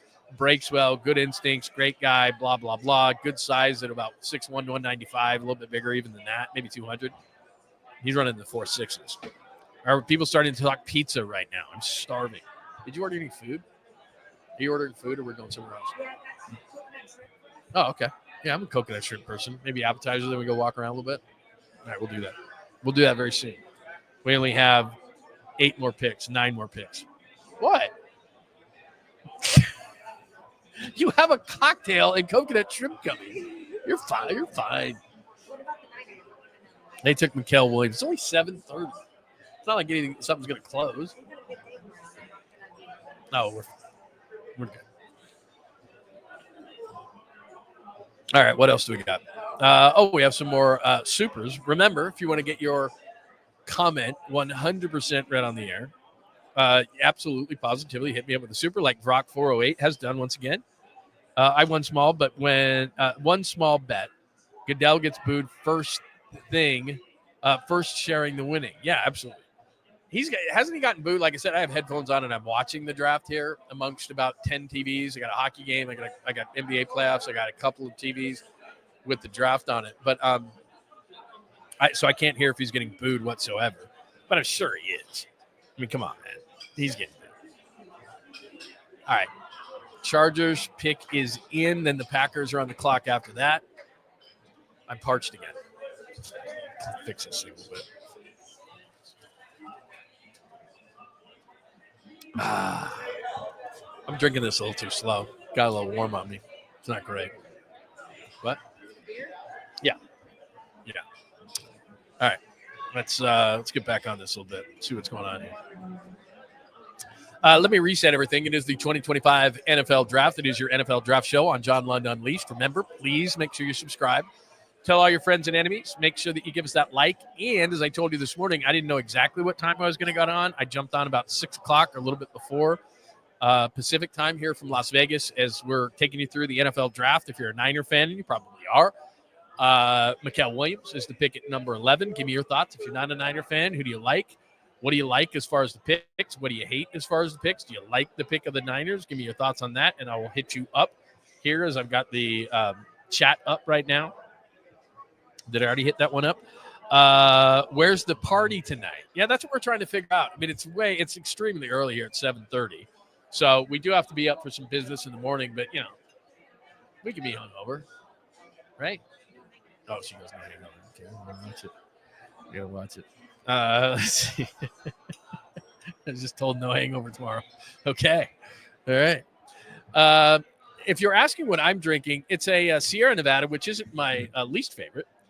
It is pretty good. It is fairly tasty, but I'll probably, after this, either switch to maybe a shot, then a cocktail, because after all, I did take a sip when the 49ers took Muel Williams. And like I said, I don't hate the pick of Muel Williams because the test has not been taken yet, which starts in September. But if I were picking for the 49ers, that wouldn't have been my first pick. You're probably very happy that I'm not picking for the 49ers.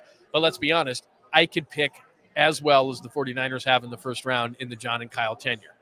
I would have taken Nick Bosa at number 2. That wasn't very difficult. I don't know if I would have traded up for Brandon Ayuk, and those are the only 2 guys who got second contracts from the 49ers. Don't think I would have traded up for Trey Lance at the cost of 3 first-round picks. Who else? Mike McGlinchey didn't get to a second contract. Reuben Foster. So, yeah, not great. Some of those picks in there. Solomon Thomas. I moved from 2 to 3 with the Bears, and I took Solomon Thomas when there was a guy like Pat Mahomes on the board. Let's be honest. I didn't know Patrick Mahomes was going to be Patrick Mahomes, and neither did you. But still, we can complain about it because Solomon Thomas wasn't exactly very good. Great guy, bad football player. Great guy, rotational defensive lineman. You don't take those kind at 3. Yep, I'm breaking news to you. Hey, Kenny. Hey, John. Big Dog Brewery has great beers and food. We're there. You just tell me. If you have a favorite place in Vegas, I mean, we're going to be all over the place. Very secretive business that we're doing down here. But if you say there's a great place down here, and I have not heard of Big Dog Brewery in Las Vegas, because usually my wife is dragging me to crap stables. So unless Big Dog Brewery is at a crap stable, I probably will never see it, to be completely honest with you. No, I'm just kidding. She doesn't do that anymore. What? Yeah, the other game she plays down here, I don't know if you guys have ever done this. You ever played War in Vegas? And so what she did was we were down here, actually a few years ago, we saw Journey down here with their new singer, and they actually ripped it up. And we were at, I think they're at Hard Rock or Cosmopolitan, right? Cosmopolitan. And they're making a big deal at the Journey residency at the Cosmopolitan here in Vegas. And so we go see them, and they were really, really good. And so we're walking around, and we had played blackjack and poker, and she had played craps and all the different things. We're kind of like bored, and we're walking around, and we look over, and we're like, are they playing War right there? And they're like, and the guy's like, yeah, come play. And there's obviously, I'm going to be real obvious here. There's one of 2 ways you can go. You can either win a lot of money fast or lose a lot of money fast.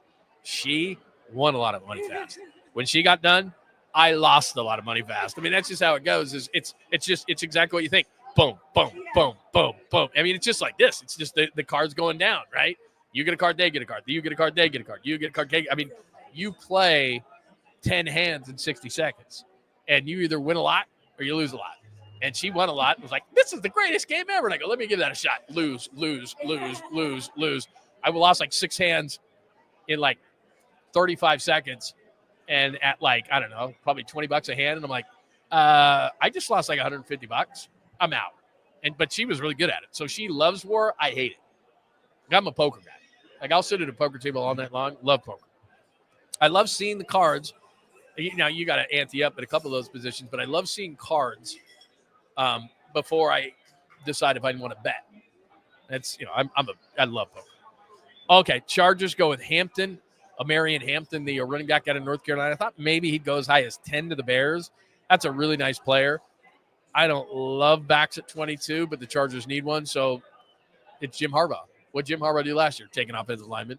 What did Jim Harbaugh do this year? Take a running back. What do the Chargers want to do? Run the ball. So, that doesn't surprise me whatsoever that they took him. I just think this is a really deep draft. I talked to somebody down at Niners HQ on Tuesday that's in the know and said this was one of the deepest running back classes he'd ever seen. And he wouldn't have taken a running back in the first round. As special as Ashton Genty is, he wouldn't have taken a running back in the first round because he looked at the depth at the running back position and he just went, no way. I'm not taking a running back in the first round. So the Chargers do. Doesn't surprise me. So Harbaugh wants to do. And what that does is play. Now, if he's really good and you've got a line protecting Justin Herbert, which they do, and they took Alt last year, when everybody was screaming and yelling about wide receivers, I'm like, they're not taking a wide receiver. He's Jim Harbaugh. He's taking an offensive lineman. They did. So now they have protection for him. They're still short a little bit on receivers, and it does tell you, ooh, that coconut shrimp looks solid. It does tell you what they thought of the receivers because Matthew Golden is sitting out there. Luther Burden III is sitting out there. And even though they got Ladd McConkey last year, did the Chargers, they're a little short in the wide receiver position. I think if one of the tight ends would have dropped, if Loveland would have dropped, if Tyler Warren, who never would have dropped 22, had dropped, I think that Harbaugh would have done that, would have grabbed that guy. But he goes running back there, which I think is a little high. I would have, they obviously don't like the receivers. He likes more physical receivers, and Golden is not that. Burden can be, but maybe they just didn't like him enough to take him there at 22. So I would have thought maybe a receiver there. I'd have thought maybe defensive line because Poona, did they? No, they lost Poona Ford, right? I think they lost Poona Ford. Poona Ford had a really good year last year, and they lost him to free agency. And I would have thought maybe they would have won D-line, especially as deep as this defensive line. I did see mocks where Grant went here. Remember, Kenneth Grant went 13 to the Dolphins. So they go running back. A little surprising, but that's what Jim Harbaugh wants to do. He wants to run the football. When he comes back, I need to get something. Because his beer's getting a little warm, and I probably need a cocktail. She's ignoring me. She's eating a coconut shrimp, and she's acting as if they're giving her an orgasm. She's going. She has her O face going on with coconut shrimp. Those do look good. Why are you not dipping it into the sauce? Oh, you gotta do that. All right. What else? Questions, comments, thoughts? What do you think so far? Who's still on the board that you absolutely love? Give me your thoughts there. I don't think the Niners would come back up. I don't see a guy that they love at this point because somebody asked, would they come up from 43? I don't see it at this particular point. Like I said, I would have thought I'll still be in Vegas, but that doesn't mean we're not going to do it. Larry and I are working it out. I will let you know early tomorrow because I'm going to do the show here tomorrow in the morning. So I'll let you know what our plan is for Bottom of the Pint. Paris. Yeah. Let's see. What else? Yo, skills. Give me your, we can play the grade game. I mean, I don't love the grade game, but it's fun and people click on it. What do people think of the Muel Williams pick? Some people have hit me up. I hope Sanders drops to the Niners so they can get him. They could use a good number 2. I don't think the Niners have interest in Shedeur Sanders. They're going to pay Brock Purdy. But it would be kind of interesting. It would be great for media, and I'm all for stories. Like, what if they did? What if the Niners moved up in the end of the round and took Shedeur Sanders and said, too bad, Brock. Should have taken our money. And they traded Brock Purdy. If you're trading Brock Purdy, you better get a 1. Brock Purdy would have been the first pick in this draft, by the way. I don't care what anybody says. He's better than Cam Ward. And I'll go on this rant for the millionth time. I watch a ridiculous amount of college football. My wife can attest, sitting across from me. And I saw Cam Ward a boatload at Washington State. Not one person ever said to me, you know what? That's the first pick in the draft. They said he might get drafted. They said he might be a fourth or fifth rounder. They said he might be a priority free agent. Nobody said he was going to be a first rounder. Goes to Miami for a year. Has a great year. Don't get me wrong. Has a great year. And then all of a sudden he's the first pick in the draft.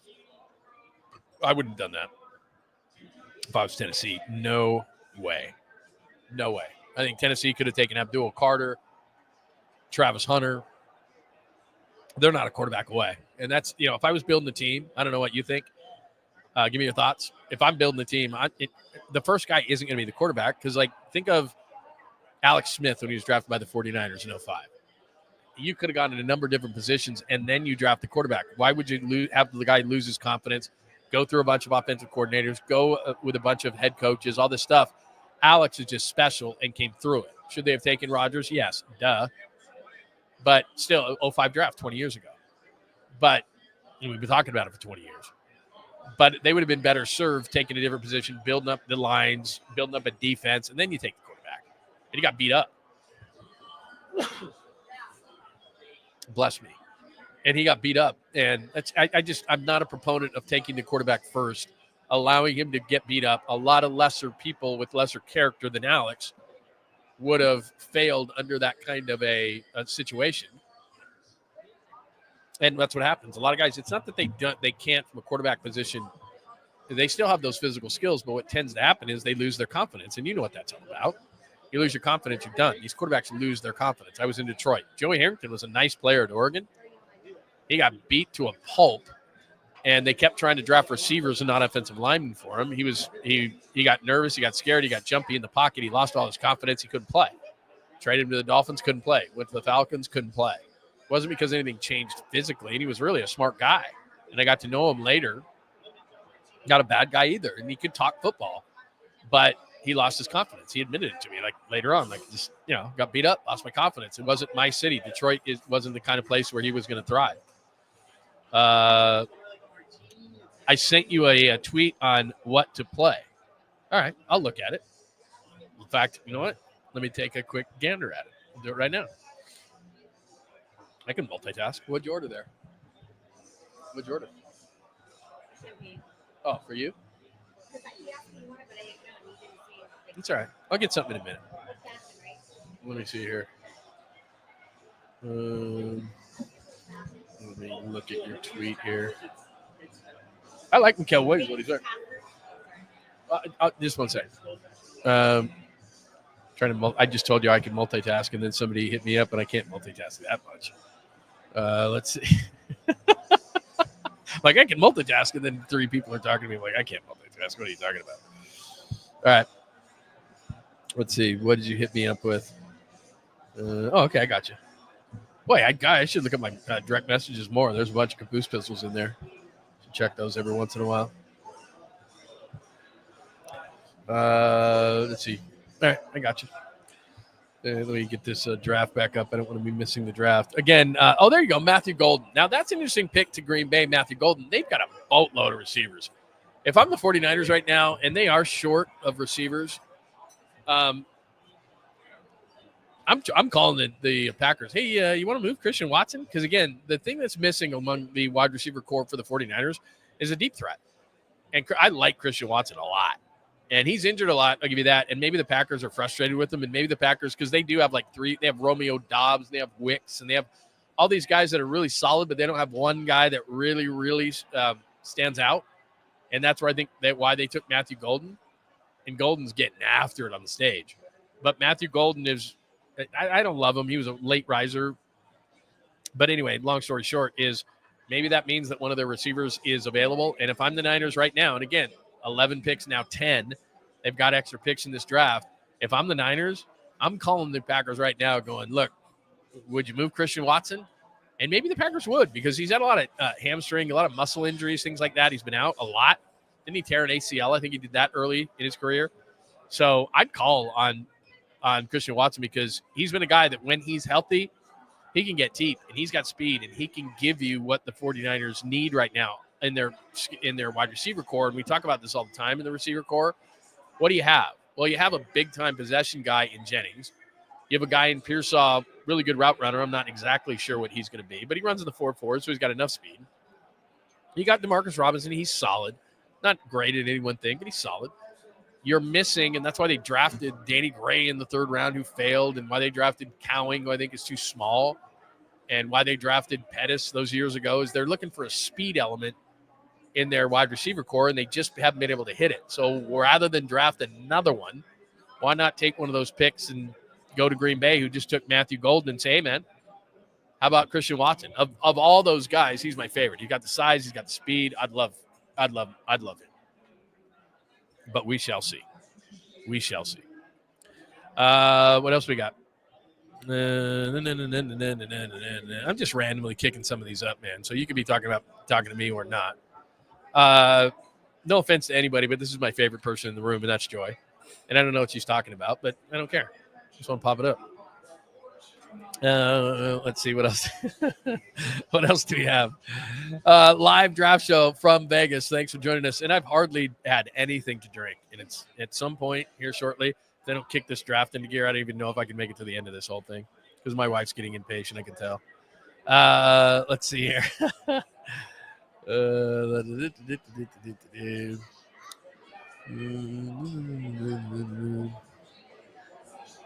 What else do we have?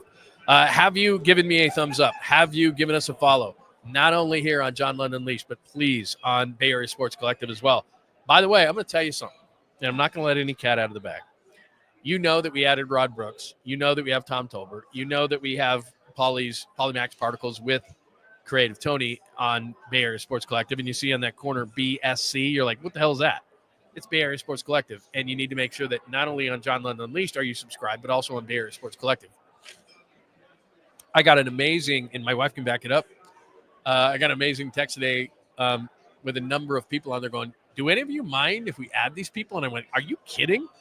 So without letting the cat out of the bag on any of these people, and nobody should tell me anything because I'm terrible at keeping secrets, there's 4 or 5 very exciting and enticing people that are on that list, and it's going to be good. And don't ask me any more than that because you know what I'm going to do. I'm going to tell you. So then it's like, uh-oh, I'm going to be in trouble. Then I'm going to tell people, and then they're going to get mad at me, and they're going to go, we're going to fire you. I'm going to go, no, I quit. So none of that's going to happen. What do you See, again, I don't look at the chat for a long time, and then I see it, and I'm like, what is anybody talking about? I don't know.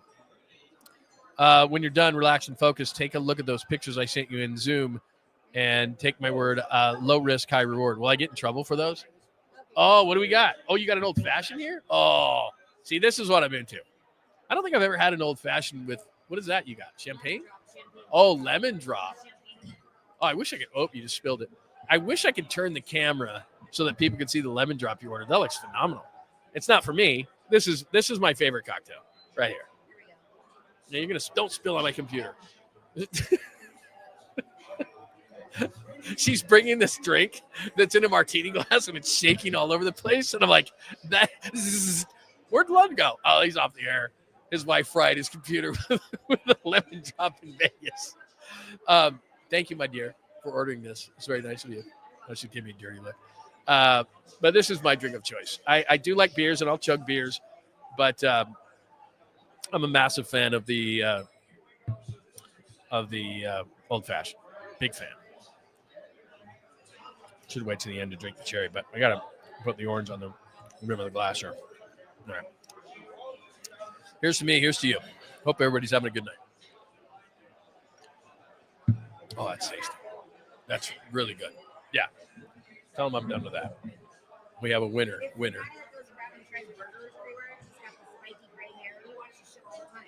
Oh, is he here? Yeah, he's here. Where? He's coming back. He just said Guy Fieri's here. He might be on the show. He was here today? Yeah, he signed this, and he's a huge Raiders fan. I know he's a huge Raiders fan. I know him. No, he'll know me. If he comes over here, he'll know me. Look at this. Here, let me see that hat. My wife got an autographed hat from Guy Fieri. Look at it. and supposedly he's around here somewhere. So we might get Guy Fieri's reaction on Ashton Genty going to the Raiders. I know Guy Fieri. He knows me. When I covered the Raiders, he brought up barbecue one time to Napa, and it was damn good. I got to tell you. So yeah, we'll see what he says. Yeah, that would be cool. We got a little. What's that show I watch all the time? Yeah, they show up at like seedy joints and everything like that. What's that show called? I watch that show all the time. Whatever it's called. With Guy Fieri. I watch that show all the time. All right, let's not lose where we are as far as the draft's concerned. Sorry, I lost everybody for a minute. Matthew Golden goes 23 to the Packers. Donovan Jackson. That's a nice pick. I was hoping that maybe Donovan Jackson would fall to the Niners in the second round. That's a nice pick by the Vikings. See, what starts to happen, and I told you this morning on the show, is that teams stop reaching, teams stop thinking, looking at all the stuff from the combine, and they start taking players. They start looking at film. Donovan Jackson is a really solid pick for Minnesota, even though we hate Minnesota. Donovan Jackson's a really solid pick, the guard out of Ohio State. There's a guy that's, I was going to say he's going to play 10 years. You used to say that, but with free agency, he's going to play 5 years for Minnesota and be really, really solid. And I was hoping, because I had seen in some mock drafts Donovan Jackson fall to the Niners at 43. That's a nice pick. The Giants have moved up to 25. Gee, I wonder who they're going to pick. Shedeur Sanders, possibly? See, that's a fit for Shedeur Sanders, New York. So I don't know what the details are on that trade, but Shedeur Sanders is going to go to the New York Giants. Want to bet? Let me see here. Let me see what people are saying, because this is probably already a done deal. We said, me and you both, we're both right on this whole thing, that the Giants or the Browns would come up till the end of the round. And 25, who had that pick originally? 25 is going to be Shedeur Sanders. There's no doubt. So let me see. Who had 25? I should know, because I went over that. Somebody with that already had a quarterback. I know that. Yeah, I don't love like I said, somebody just posted this. This is the history of John and Kyle in the first round. Solomon Thomas, Reuben Foster, Mike McGlinchey, didn't make it to a second contract. Nick Bosa, Javon Kinlaw, wow. Brandon Ayuk, the only one that makes it there. Trey Lance, bomb. Ricky Pearsall, jury's still out, and Muel Williams. So they don't have a great history in the first round. There's no question. Again, we're going to wait on the Giants pick here, but you don't trade back into the back end of the first round unless you're going to get a quarterback. So it's probably Shedeur Sanders. And again, New York already got Abdul Carter at number 3. So they're trading probably a fairly big premium here. They have a pick at the top of the second round. But, I mean, I guess it could be Jackson Dart, but it's not. It's going to be Shedeur Sanders. And Shedeur Sanders is a New York kind of a guy. And Giants fans will eat it up and everything. But here's the other thing about Shedeur Sanders. Hey, man, wear the bling, drive the car, do all that kind of stuff. You suck. You're going to hear it, bro. You're going to hear it. And Dion knows that. He's going to tell him that. Much better fit for him than Pittsburgh, I think. Not from a football standpoint, but from a lifestyle standpoint. Malik Neighbors is really, really good, though. So if they can protect him, we'll see. He's a tough guy. He is accurate. I don't love him. Like I said, the difference with the quarterback is, and you tell me if I'm full of shit, but the difference with the quarterback is he's the leader of your team. So you can take a defensive end that's a little wild. You can take a wide receiver that's nutty and wants the ball 24/7, 365. You can take a guard. I don't care. Those guys are not the natural leaders of my team. The natural leader, and everybody takes a cue from, is the quarterback. And I don't want to be in the Shedeur Sanders business. I don't think he's a great leader. I question everything about him.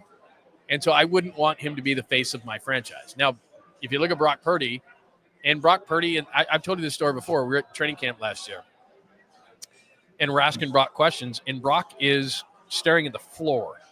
And you wouldn't think he had any presence whatsoever, but he gets into the huddle. And I was talking to Trent Williams about this right after we had him on. I'm like, Trent, he just doesn't seem like, and he's like, dude, he's a killer. In the huddle, he's a killer. He turns to me and tells me to shut it. Like, he's different. He's Superman and Clark Kent.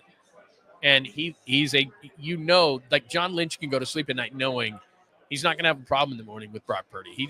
There's a lot of reasons why Do you want Brock Purdy as the leader of your team? And at the quarterback position, it's different. It's not like guard or defensive tackle or linebacker or anything like that. And I'm not even talking about on the field. I'm talking 100% off the field. He's your leader by position.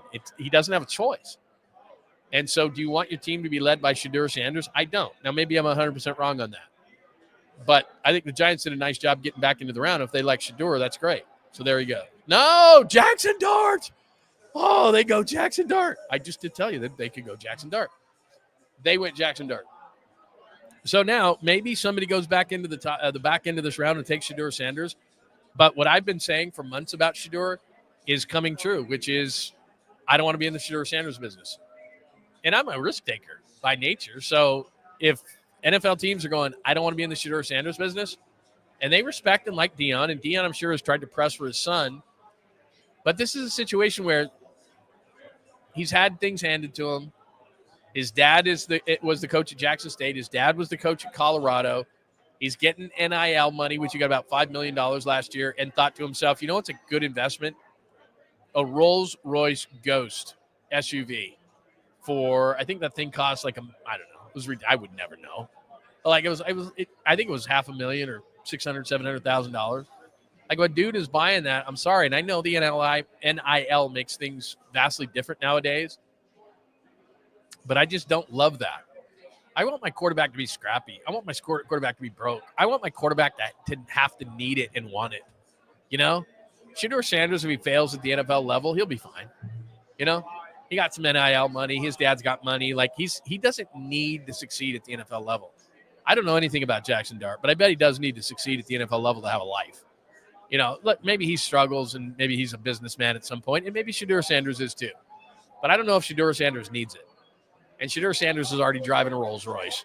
Like some guys, when they plateau or when they get that big deal, they get drafted, they go, you know what, now the work starts. Some guys plateau or get the draft and get the money and get the guarantee, and they go, you know what, I made it. I don't have to work hard anymore. And I don't know why I think this, but I think that's Shedeur. I think it's a guy that's like, I made it. Screw it. I've already got the money. And that's what teams are probably looking at, going, this guy he's not hungry. He's not dying for it. He doesn't have to have it. He doesn't have to succeed. If he doesn't succeed, he'll have other avenues in life to succeed in. I could be wrong in this. He's got lots of attributes. He is.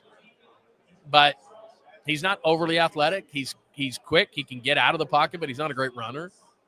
He is accurate. He doesn't have a shotgun of an arm. He doesn't have one of the better arms in the draft. And like I said, this isn't even, I don't think, indicative of the player Shedeur Sanders.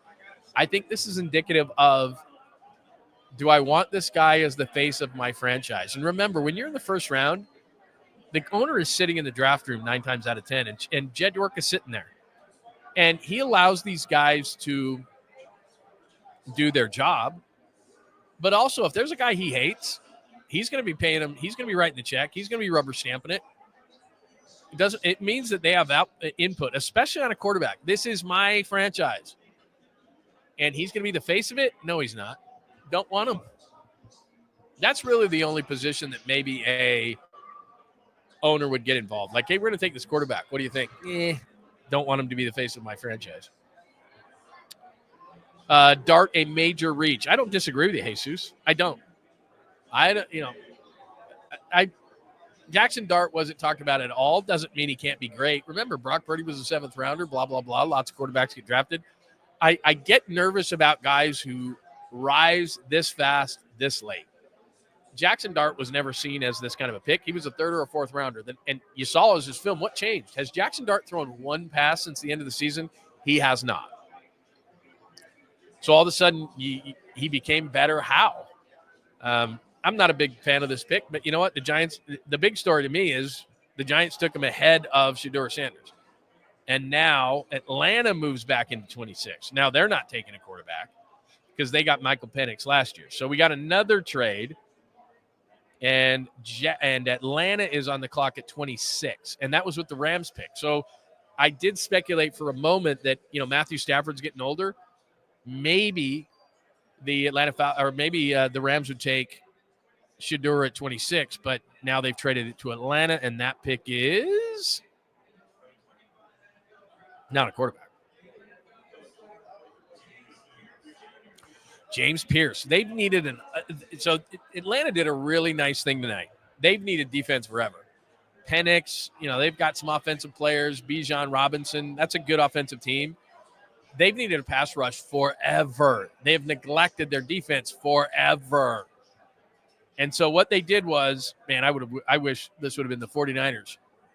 Pierce is a little too thin for the 49ers. You got to set an edge. But Jalen Walker was their pick at 15. They just fixed their defensive line in a way that the Niners should have. Jalen Walker gets the pick at 15, and James Pierce Jr. out of Tennessee, so 2 SEC guys.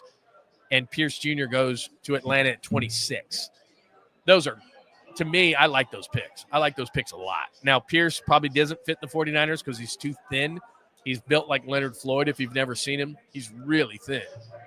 But we're almost done. We're like 5 picks away. What? Just check. She's getting angry. It's Vegas. It's early. It's only 8 o'clock. We'll be out here. We'll be done by 8:30. Those are good picks. Now, would I have taken those 2 players? I would have taken Jalen Walker at 15. I think I would have taken a different player at 26, but Pierce was really successful at Tennessee in the SEC, and Pierce and Walker, all of a sudden your defensive line looks really, really good. And what's going to happen is you're going to have Walker play linebacker. He's going to move to an edge, and your edge guys for a team that really needs pass rush. And Atlanta has needed pass rush forever. And all of a sudden now you're looking at Jalen Walker and James Pierce. Atlanta trades back into the first round with the Rams and gets a really nice defensive player. And in that division, and here's what I'd be thinking about if I was Atlanta, Tampa Bay's good. They're not dominant. The Saints picked Kelvin Banks Jr. earlier. They have problems because their quarterbacks are young quarterbacks who are going to be potentially going to be starters. And I think neither of them are any good. So they're going to have problems at quarterback, means they're going to have problems, period. And Carolina's not a good team. So you're Atlanta and you're sitting there in the South going, okay, Tampa's solid, but they're not great. They're not the Eagles. They're not the Lions. They're not the Packers. So now the Atlanta Falcons go, let's move back in, and they get Pierce and they get Jalen Walker. That's a nice draft for them. And now they can get after the quarterback. Falcons might be tough because, remember, they got a really good offensive line. They're going to run the football. Michael Penix is going to go into his second year, probably be better. Drake London. That's a decent enough offense and a really good offensive line. They want to run the ball. They've always had problems with defense, and in particular, getting after the quarterback.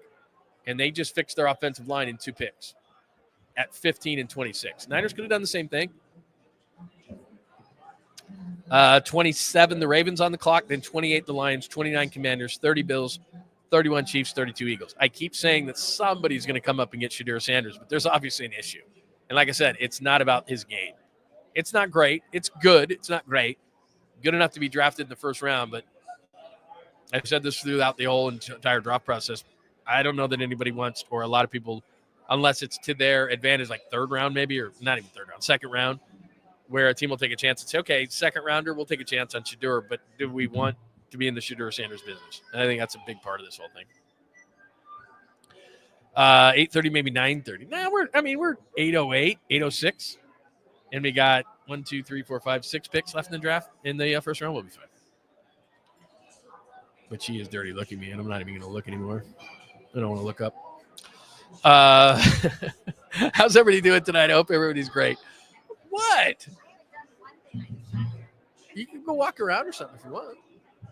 Craps. All right. It is your 2025 NFL draft show. It's John Lund and John Lund Unleashed. Thank you so much for watching us on X at John Lund Radio. We're live in Las Vegas. Thank you for watching us as well on John Lund Unleashed on YouTube. Please make sure you hit that like button, subscribe, and those alerts so you know when we're on. We'll be on tomorrow morning. And the Bay Area Sports Collective, we're going to be adding shows more, but we already added Rod Brooks. We already have Tom Tolbert. We already have me, which is a draw in and of itself. And she just laughed at me. That's good. I have a grin. I might not get in trouble. Or I could sleep on the couch in a hotel room that doesn't have a couch. That's probably a floor. And we added Rod Brooks, and we're going to be adding more. Like I said, don't ask me, don't push me, because I don't want to tell you who I got a text about today. My wife knows, but she's a good secret keeper. I, on the other end, am not. Yeah, I did see that. Thank you, Mark Graves. Butler questionable for Saturday's game per Anthony Slater. who does a great job covering the Warriors for The Athletic. I'll give you a little bit of a prediction, and it's not really going out on a limb. Jimmy Butler will play. He's playing. You're going to try to keep Jimmy Butler off? Best of luck. He's playing. No doubt. Let's see what else do we have today.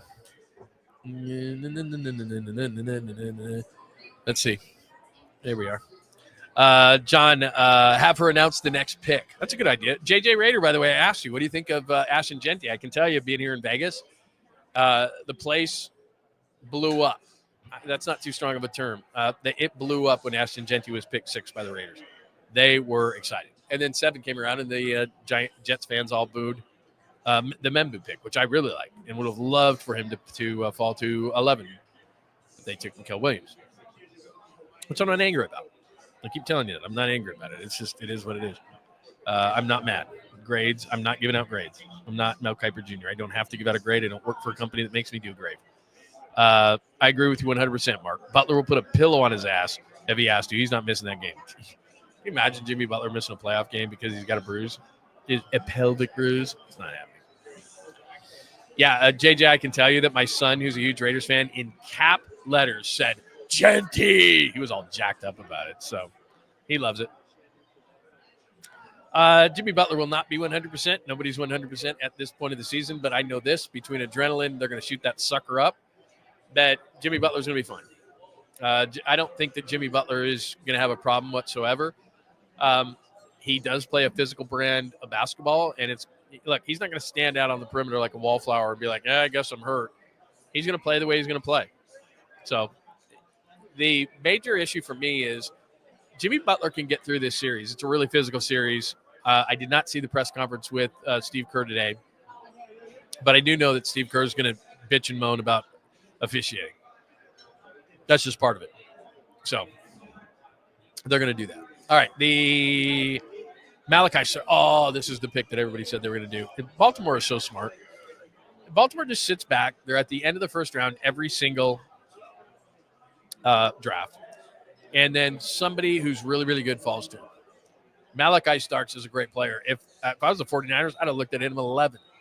They need a free safety. I'm not a J.R. Brown fan, and I love Malachi Starks. I was hoping maybe he would fall, but he's just too good.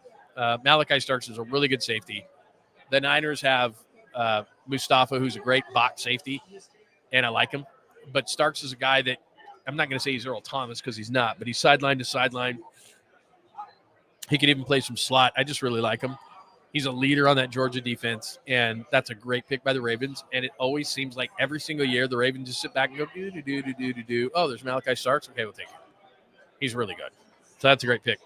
All right, Detroit is on the clock right now. We hate the Lions. No, we don't. I don't hate them. But they're relevant now for the first time in a long time for the last couple of years. And what they need opposite – because remember last year they had the injury to Aiden Hutchinson.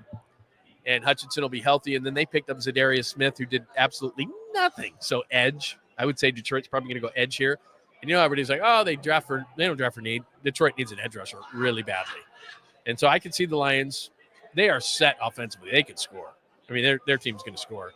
They need help defensively and specifically someone opposite Aiden Hutchinson, much like the Niners needed someone opposite Nick Bosa. They took Muel Williams, but betting man saying going edge here for Detroit. After that, the Commanders at 29. I'm just being a betting man here. They need some help on defense. I wouldn't be surprised whatsoever, though. Again, you got a young quarterback in Jaden Daniels who's really, really good. Running back, I don't think there's a running back on the board. Receiver, they could go. Offensive line, they could go. The Commanders. Bills, one of these teams is going to trade down. Shedeur Sanders, I'm going to make a prediction right now. Probably wrong because Shedeur is sliding like a mother. Jackson Dart just got picked by the Giants instead of Shedeur. They moved back into the first round. I'm going to say that Cleveland is going to trade with one of these final teams. Detroit, Washington, Buffalo, Kansas City, Philly, who already have quarterbacks and don't have a lot of glaring needs. I'm going to say the Cleveland's going to trade into the back half of this first round and take Shedeur Sanders. Let's see if it happens. On the clock, the Lions. And again, let me just go through the last few picks for you just because you may have just joined us. And again, Muel Williams to the Niners at 11. Last few picks, we thought maybe Shedeur at 21, Derek Harmon, defensive tackle, Oregon to Pittsburgh. Chargers take Omarion Hampton, the running back from North Carolina. I thought maybe the Fighting Jim Harbaughs would go defense with that pick or wide receiver. Speaking of receiver, Packers go Matthew Golden. That may make one of their receivers expendable. Donovan Jackson, I really like that. Just kind of a solid pick, guard. He'll be there for a number of years for the Vikings. He's very good. Jackson Dart, we thought at 26 when the Giants were making that trade up for a quarterback, we thought it was going to be Shedeur Sanders. It's Jackson Dart from Mississippi. Atlanta's had a really nice draft, in my opinion. At 15, they take Jalon Walker, who I thought maybe the Niners would take at 11. I really like him. Very versatile linebacker who can play off the edge and really good middle blitzer. But Atlanta gets him. And then they come back into the first round to take James Pierce Jr. So offensively, they're going to score points. They've got a lot of talent offensively. They got a really good offensive line. They got some skill position players. They needed defense. They went twice defensive line in the first round, and they've needed an edge rusher and needed a pass rusher forever. And so they fixed a couple of things defensively. Atlanta could be a factor in the NFC South. Baltimore always does this. They take a really solid player by just sitting there, and they take Malachi Starks. I think he's vastly underrated and a really good safety from Georgia. And people are going to look back and go, how did they get him? And then the Lions are on the clock right now, says pick is in. And then Washington is on the clock, Buffalo, Kansas City, and the Eagles here on the draft show live from Las Vegas, John Lund Unleashed.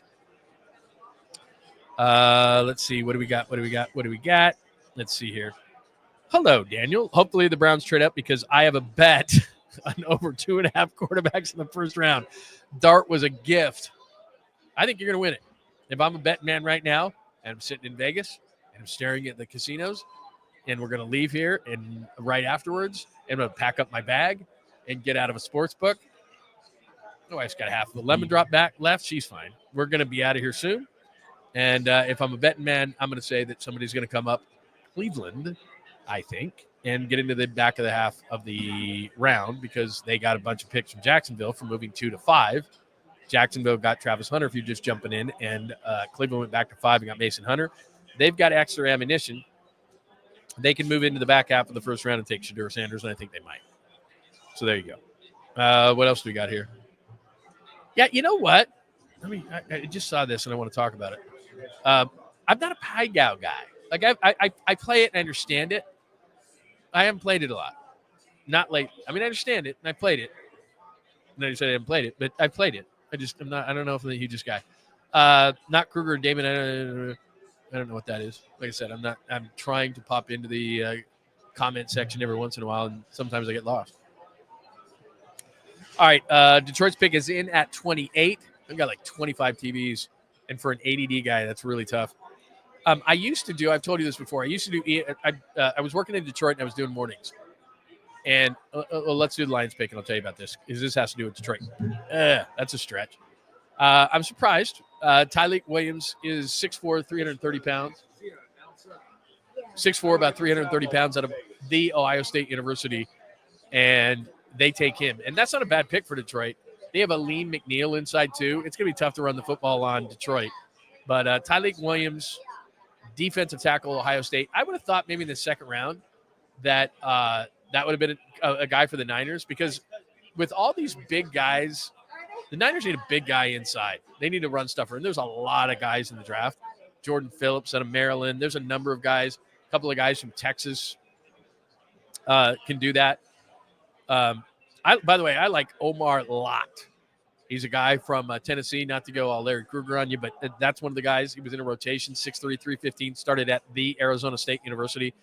And I really like him. But Tyleik Williams, Detroit is looking for a specific kind of a defensive tackle, which is a run stuffer. He's 6'4".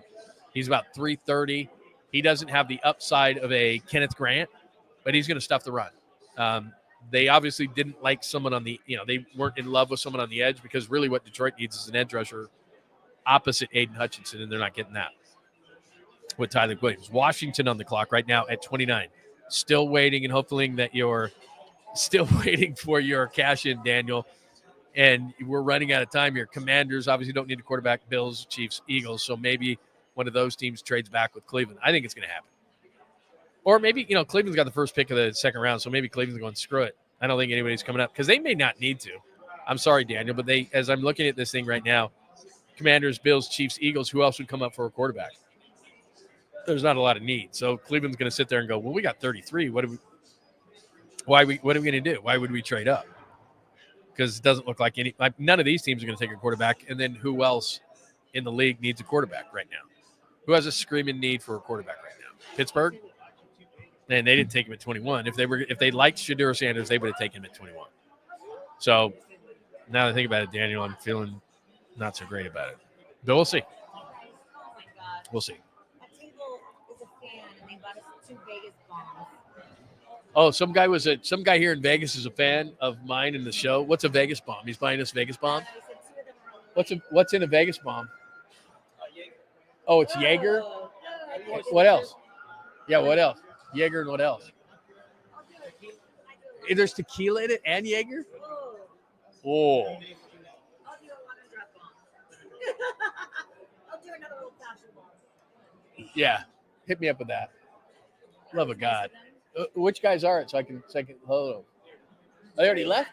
Oh, wow. Should have said hi to them. So here's what just happened. So there's some guys in here and they're like, big fan. And then they left and they bought us Vegas bombs, which have Jaeger, which I haven't had Jaeger in probably 10 years, but had Jaeger in it and tequila. Oh. No, not doing Jaeger and tequila, man. It's called a Vegas bomb. Never heard of it. Am I doing the next pick announcement? You want to do the next pick? Who do I say? Well, you got to say who the next pick is. It's Washington who's up. And you can say with the 29th pick in the 2025 NFL Draft, the Washington Commanders select. And we don't know yet. So let's just hang on for a minute. By the way, we're in Vegas and the Knights are playing. If I didn't know the Knights were playing, we'd have gotten tickets. What's going on here? Oklahoma City's going to blow the doors off Memphis. We're watching that. By the way, is there anything better than sitting in a sports book?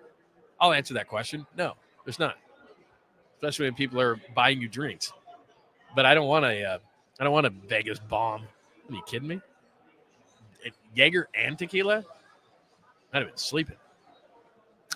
Mr. Lund, who are the new additions? Skills, you're the best. Because Skills, so I said Rod Brooks is in, and you all know if you watch the show on a regular basis that I let the cat out of the bag and I wasn't supposed to. And now that's official. And I told them, and you know who they are, that I got a text today with about 5 or 6 names on it. And we're all doing things democratically around here. And so we said, does anybody have a problem with any of these guys? Because we all want to be kumbaya, my lord. So we all want to be on the same page. And so I got a text today, and they said, does anybody have a problem with any of these people? And I said, absolutely not. They're all great.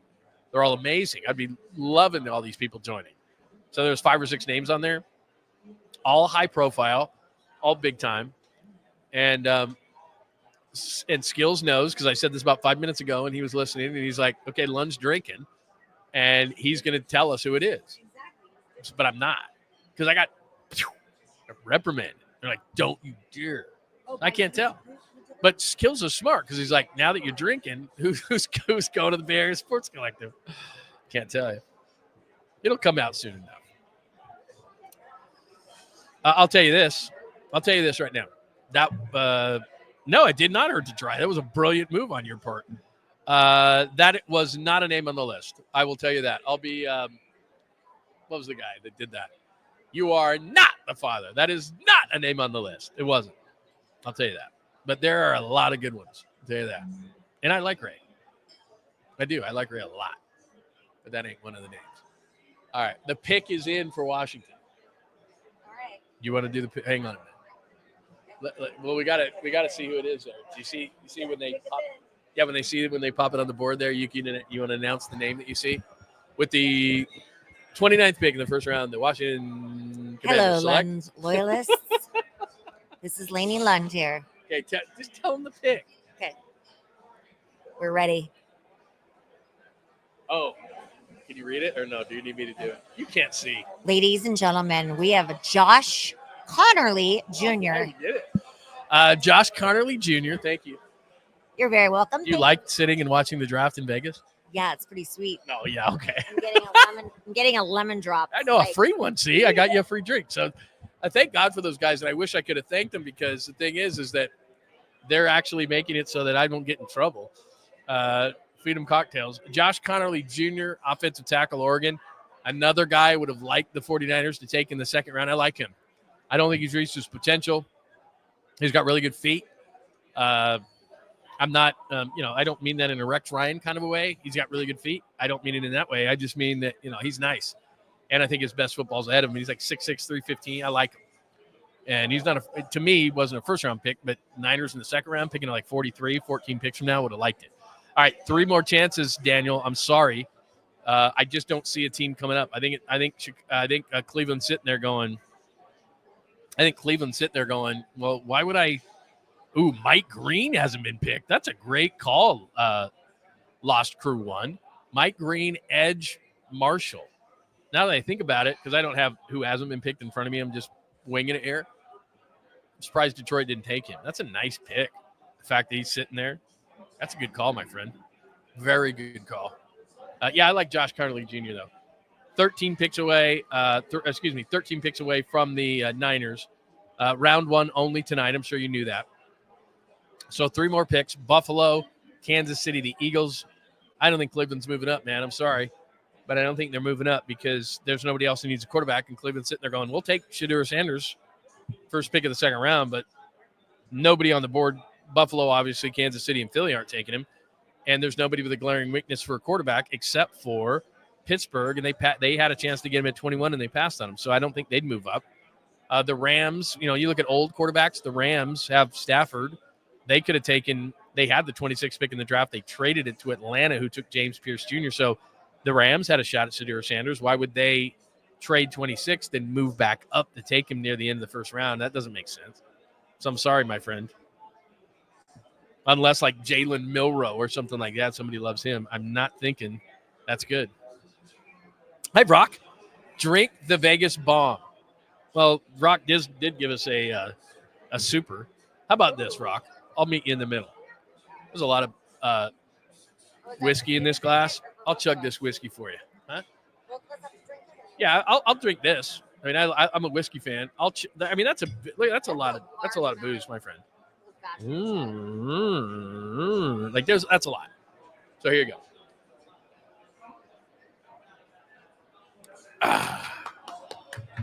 Smooth. So there you go. I didn't drink. Robin with Howard Stern in the background. You are the Robin of the Howard Stern. Bills need a corner. Jesus, I would agree. There's a lot of good corners on. Barron went. Let me look back. What corners have been taken? This isn't a great corner draft, but I like some later for the Niners. Right. I like the kid Porter, Damian Porter, 6'3", 6'4" corner out of Iowa State. I like him. Let's see. Corners, not a lot. I know Barron went from Texas. He's kind of versatile. They say he's a Brian Branch. I think it's the only corner in the round. Yeah, that's the only corner in the round. Oh, unless you Travis Hunter. Travis Hunter, I bet, plays 2 ways with Jacksonville. I bet he wanted to go to Jacksonville. Jacksonville, we're getting him a first-round pick. You know what we're going to do? We're going to play you at corner and wide receiver, and that's like getting 2 first-round picks. That's how they're going to spin it. I'll tell you that. Right now. The Panthers have a weak QB. They do, but they just took him first overall, so they're not going to come up and get another quarterback. I don't think so. Milroe was my insurance policy if Dart fell, but I wasn't counting on Sanders going into free full. Yeah, I thought Sanders was going to get taken by Pittsburgh, even though I didn't think that was a great match. I thought Sanders was going in the first round. A lot of people were like, he's going to fall out. And I'm like, quarterback is such a needy position. Even, like I said, I looked at the Rams and said, well, Matthew Stafford's getting older. Why not have a guy sit for a year? And if you take him in the first round, you get that 5th-year option. But clearly the Rams are like, no thanks. They moved out of the round and gave that pick to Atlanta. Oh, good call, Vernon.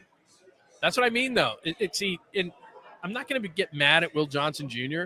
The problem with Will Johnson, it's like, dude, you're not going to run the 40, not going to run the 40, not going to run the 40. Then it came out late in this process. I think it was late yesterday that Will Johnson's 40 time was like a 4.62. It's like, ugh, dude. Like, you're really good, and we watched the tape, and you're 6'1", 200. We really like you. But you're running a 4.62? Ugh. Can't do it, bro. I don't think he's going to go in the first round. Bills could use a corner. Anybody could use a corner. Chiefs could use a corner. Remember, they lost Snead, and they had Watson in there. He's just okay. Opposite Trent McDuffie. So I could see that. I could see KC going that route. And you know what? That's the kind of guy that, like, he goes to a really good team, plays corner, and you go, damn, how did he fall? He ran a 4.6. Hi, JJ. Ask your wife when she will be a guest co-host on the John Lund Show. She just was. That's good enough. On what? On the... No, he didn't say you. She doesn't want to be on the show. I do. No, you don't. All the time. She's like, yes, I do. Like, no, you don't. You don't want to be. You don't want to be on the other show. Let's see. He might come off the board. Enrique's. Yeah, he might. Look, this is the time you take him. And if Will Johnson doesn't come off in the first round, he come off early in the second round.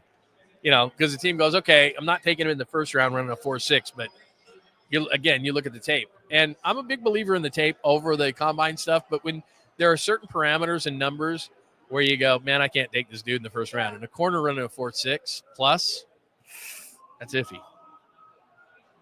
But the Bills need one. Chiefs could use one. Philly went corner and safety last year, so I don't think they're going to go defensive back this year. Philly could go offensive line. Philly's probably going, please let us trade out of here. But Philly, I can see it. Okay, pick is in for the Bills. Then the hated Chiefs. Ooh, that's a nice pick. Who just said the corner? Maxwell Hairston. I told you, Will Johnson. Hairston's a guy out of Kentucky, and he's about 6 foot, 185, and he's feisty. I like him. That would have been a nice pick for the Niners. I was thinking like he was a second or third rounder, though. But that's a nice pick. Buffalo gets Maxwell Hairston, corner out of Kentucky. That's a nice pick. Yeah, he's good. He's a feisty guy. That's a nice pick. I like that pick for Buffalo. I don't even need to call John Gruden on you. I like every pick. I don't like every pick. With Philly on the clock and then Kansas City to finish up the first round, let's go quick through it.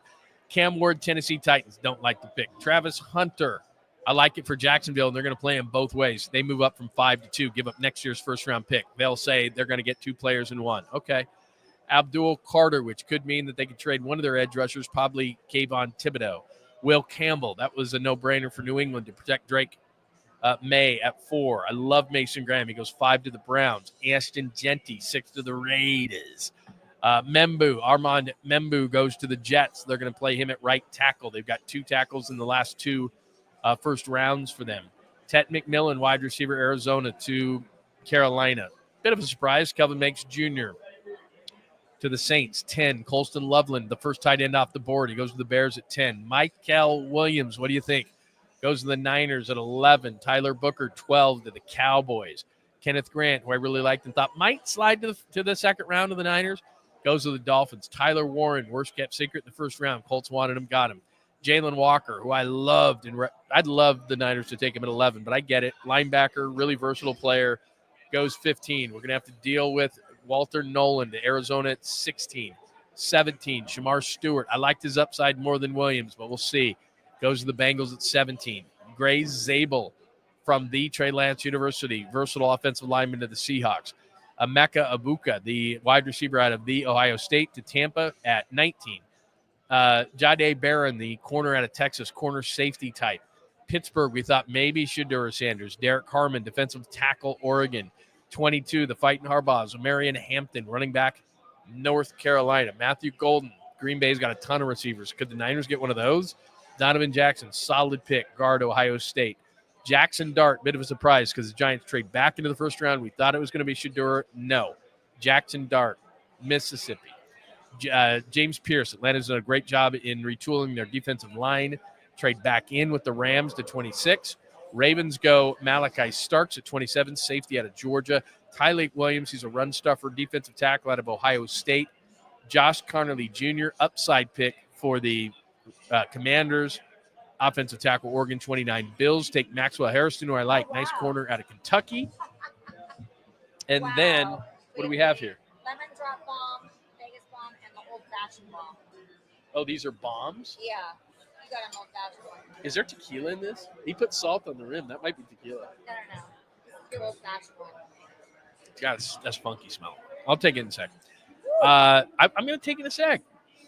Philadelphia's got their pick coming in right now, and then Kansas City at 31. I'm praying for you, Daniel. I hope that someone comes up. I hope that Cleveland gets scared and moves up just one space to beat your over 2.5. Ward's gone, Dart's gone. I don't think they're going to do it, but we'll see. What else do we got here? Eagles pick is in. What do we got? Who do we got? What do we got? Lund, go take her to have fun. F the rest of the draft. I only got 2 picks. I told you people, and I'm dedicated to you, that we're only going to do, there's only 2 more picks. No, they said take her out. We're in Vegas. It's 8:30. I told you 8:30 the draft will be over. It'll be over at 8:41. But I'm not looking at her anymore. She just dirty looked at me. It's not like Vegas is closing anytime soon. It's very early. No, you're not. No, we're going to go to a nice dinner. What do you mean, no, we're not? No, we're going to go. I mean, okay, we'll go to a reasonable medium dinner. Is that good? We'll walk around a little bit. You're witnessing a fight between my wife and I. We're going to bed early. No, we're not. We're going to a nice dinner. No, we're not. We're going to play craps. No, we're not. I'm fine. That's what all women say. That. She just did the worst thing ever to me. She goes, I'm fine. Oh, boy.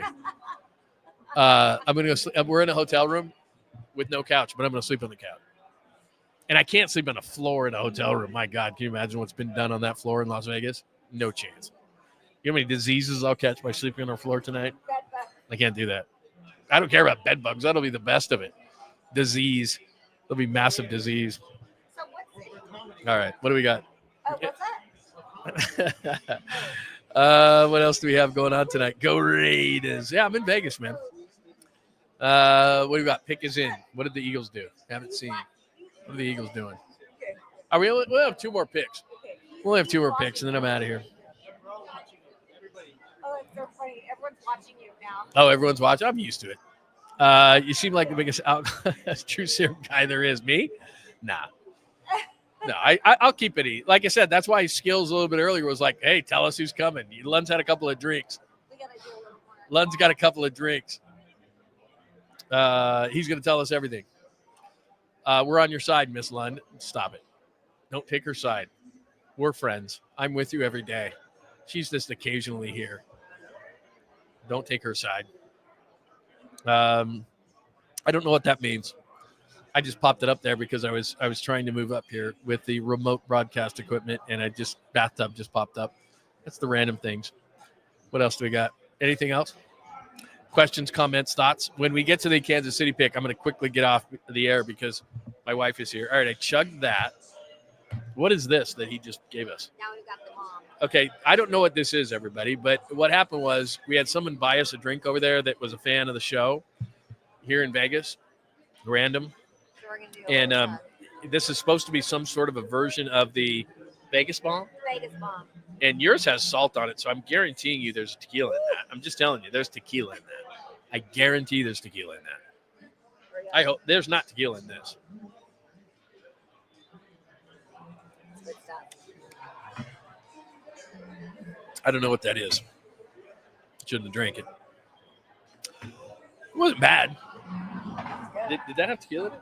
No. No tequila? That wasn't bad. All right, we're waiting on the Eagles pick. Then we're at 31. Let me hit some more thoughts on this whole thing. What did you think of the first round? Not a lot of surprises, I would say. There's still a ton of talent in the second round. Niners tomorrow, and I'll do this in the morning. I'm going to go over the players that are left. I will not do a second round mock draft. I just can't do it. But I will tomorrow in the morning, 8 a.m. By the way, 8 a.m. Be back here because we're going to talk second round on a Friday edition of John Lund Unleashed, and we'll be live in Vegas again. So I'll try to find a place that will allow me to hang out like they have here. They've been very nice. And we'll come back here tomorrow, and we'll do another version. We'll do the second round version of the show. Eagles and Chiefs just traded. That's wild. So they just flipped? The Eagles and the Chiefs just flipped? Yeah, they did. So the Eagles moved to 31, Chiefs moved to 32. So the Eagles obviously, that's weird. You never see that. Into the first round, Eagles are going to flip ahead of the Chiefs. Maybe the Chiefs are like, we just want to pick at 32 like we think we won the Super Bowl. You didn't. So Jahad Campbell, that's a great pick. I can't believe it lasted that long. Jahad Campbell, who's a linebacker out of Alabama, and he hasn't he's young. He hasn't reached his potential. That pisses me off because the Eagles are already really good. And maybe if there was a question on them, maybe it was a second level of the defense. They have Nakobe Dean there. But Jahad Campbell's a really good player. I really like him. And he's another guy that can be versatile. He's a good linebacker. I think he can get better, but he can blitz too. And I hate that for the 49ers because he's going to be in the NFC, and that's a nice pick by Philadelphia. Maybe, I don't know. I mean, what happens a lot of times is I could see the Chiefs taking him too, and so Philly panicked and went, we got to get this guy. Now, maybe for you, my friend, maybe for you that if you want to win this bet, maybe Cleveland panics just like the Eagles just did. Eagles thought, well, maybe Kansas City's going to take that guy. So they flipped ahead of Kansas City and got Jahad Campbell's a really nice pick. But maybe Cleveland does the same thing. Like, the hell with it. We're going to move one pick with Kansas City. What do we care? And so maybe Kansas City goes from 31 to the first pick tomorrow, which is a really coveted pick. And maybe Kansas City then says, we'll trade back. It won't cost you much because 33, everybody calls about 33 because they redo their draft board at 33 overnight. And then they're like, oh, we love this guy. And everybody loves having pick 33 because then a bunch of teams call you and you might be able to, pick up extra draft picks. So we'll see. Or Kansas City just because they sure as hell ain't taking a quarterback. They ain't taking a quarterback. So we'll see. All right. What's everybody saying? All right, this is your last chance because I got to get off the air quickly after this. If Cleveland traded back into the first round, hi, Andrew. If Cleveland traded back into the first round to take Sanders, that would give them an extra year of team control. That's a great point by you because then you get that fifth-year option, and you're right because then, especially if you're, a little squirrely on them, hey, we got that extra year. That's a great point by you. Stupid that I didn't think of it. I said it earlier, but I'm not going to take credit for it. You said it. I'm going to give it to you. Vernon says, all I know about Muel Williams is how Larry said, no matter what, make sure you don't pick Muel Williams. I love Larry, but you know what? I'm going to go ahead, and this is what I say, is that I didn't love the pick, but I'll give John Lynch the benefit of the doubt. He knows a little bit more about football than me. I think he's in the Hall of Fame. All right. What else? First and foremost, because there's going to be the first pick, and then my wife's going to smack me upside the head, then we're going to bail. By the way, I did drink the Vegas bomb, Brock. I didn't mean to, but they brought it, so I drank it. So there you go. Yeah, there it is. There it is. He did. Before we say goodnight, and we reconvene it tomorrow at 8 a.m. Pacific time on John Lund Unleashed right here on YouTube and the Bay Area Sports Collective, where you should be making sure that you are subscribed to both, have those alerts on. Give us a like, please, which helps the algorithm. And do that both at John Lund Unleashed and Bay Area Sports Collective. Thank you as well for watching on X tonight. I said it was going to be exclusive, but then I said, you know what, let's throw it on X anyway. We're on X as well, at John Lund Radio, so make sure you're following me along there. But make sure those alerts are on. Make sure you give us a like. And then tomorrow, as we always do, Friday edition of the show, we're live from Vegas tomorrow, 8 a.m. for the show. We'll look into the second round. We'll recap the first round. We'll talk some Warriors because, of course, this weekend, Saturday is the game. We'll do a Saturday show from here as well. But tomorrow, 8 a.m., be here. Tell all your friends and enemies. We'll be back tomorrow at 8 a.m. sharp. So be here. So we're not gone for a long time. We're here for a good time. And we got to go out. We got to get some content for tomorrow's show. Because we're going to probably, right, we're going to do some craps. Yeah. We're going to hang around. We're going to walk around. We're going to see what's going on in Vegas. And tomorrow at 8 a.m., I'll have some stories for you. Thank you. So there you go. Chiefs, we're looking at the Chiefs war room right now. Hey, Andy Reid, put down the burger. Pick already. Adam Schefter, get off my screen. Let's go. Give us a pick. And for my guy, just come on, Cleveland, trade up, will you? Let's go over on 3. Look, if I were you, by the way, I would have said over 2.5, especially when you saw Jackson Dart get picked. You're like, oh, loving it. You got Cam Ward at 1. You got Jackson Dart. You're thinking, okay, somebody's going to come up for Sanders. But like I said, nobody at this point really has a screaming need, and Cleveland's going, well, Kansas City ain't doing it. And who else is going to come up? Pittsburgh? The Rams? Nah. I'm sorry. Is John Goody ready for a show at 8 a.m. in Vegas? I'm calling Dr. Rhea Bell. You have a point. No, I'm going to be there. That's true. Believe me, I might need the stem cell for tomorrow morning. I might need the extra shot of adrenaline. I might need that for tomorrow morning. You're right. We did not travel with Dr. Rhea Bell, but we might need to. We might need to. That's hilarious. It's the George Costanza draft. Do the opposite of what Larry says. That's a good point. A few more before we get out of here. Andy has the triple. I know. It's like it's not a double. It's not animal style. It's Andy style. It's pissing me off. He's taking too long. Pick is in. Sorry, you outkicked your coverage. Hey, Crawdad, you're not telling me something I don't know. Believe me. You better go find the oxygen bar. Good call, Francis. Oh, yeah. Okay, here we go. Here's the final pick of the first round of the 2025 NFL Draft. The 32nd pick, the Kansas City Chiefs select. Let's see what they do. Josh Simmons, nice pick. Josh Simmons, the Ohio State University. Sorry, no 3 quarterbacks. All right, Josh Simmons, the Ohio State University. All right, real fast. I know my wife's going to kill me, but real fast. Let's do this. Up. Maybe I lost it. Oh, I lost it. I don't know if I can do the recap of the first round. No, I just lost it. Hang on. All right, here we go.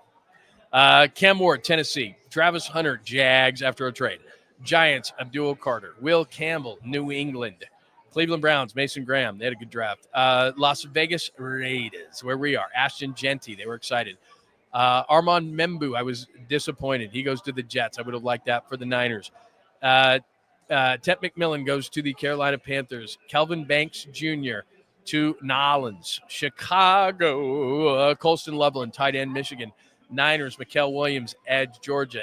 Don't love it, but you know what? I'm not going to grade it before the test is taken. Tyler Booker, good pick by Dallas. Sorry.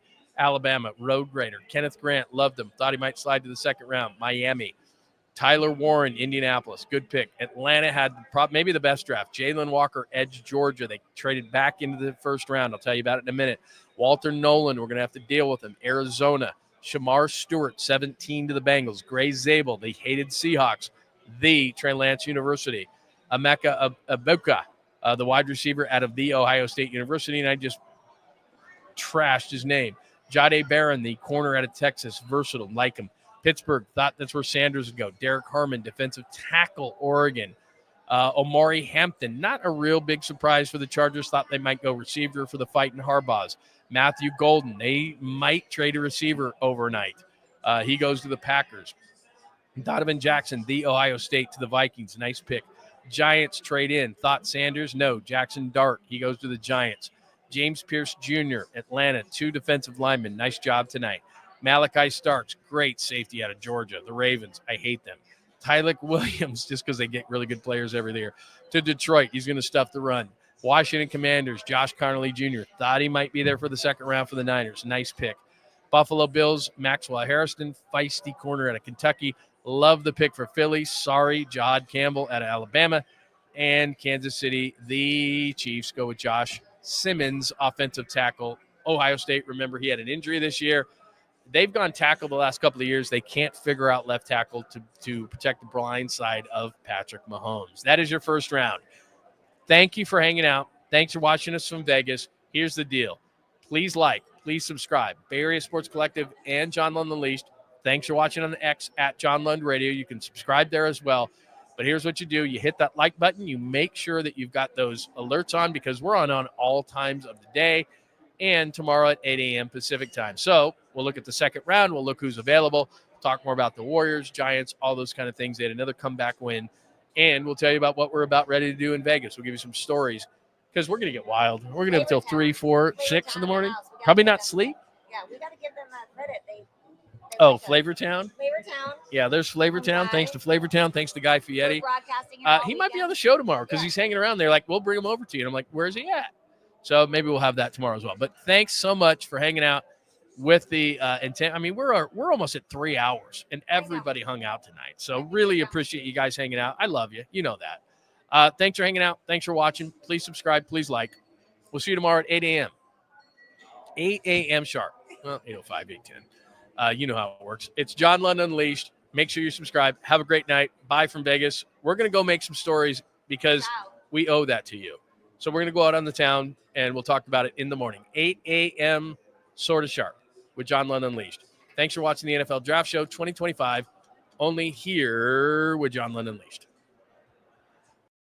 Thanks for hanging out with John Lund Unleashed. We'll try to be better next time, though I wouldn't hold my breath.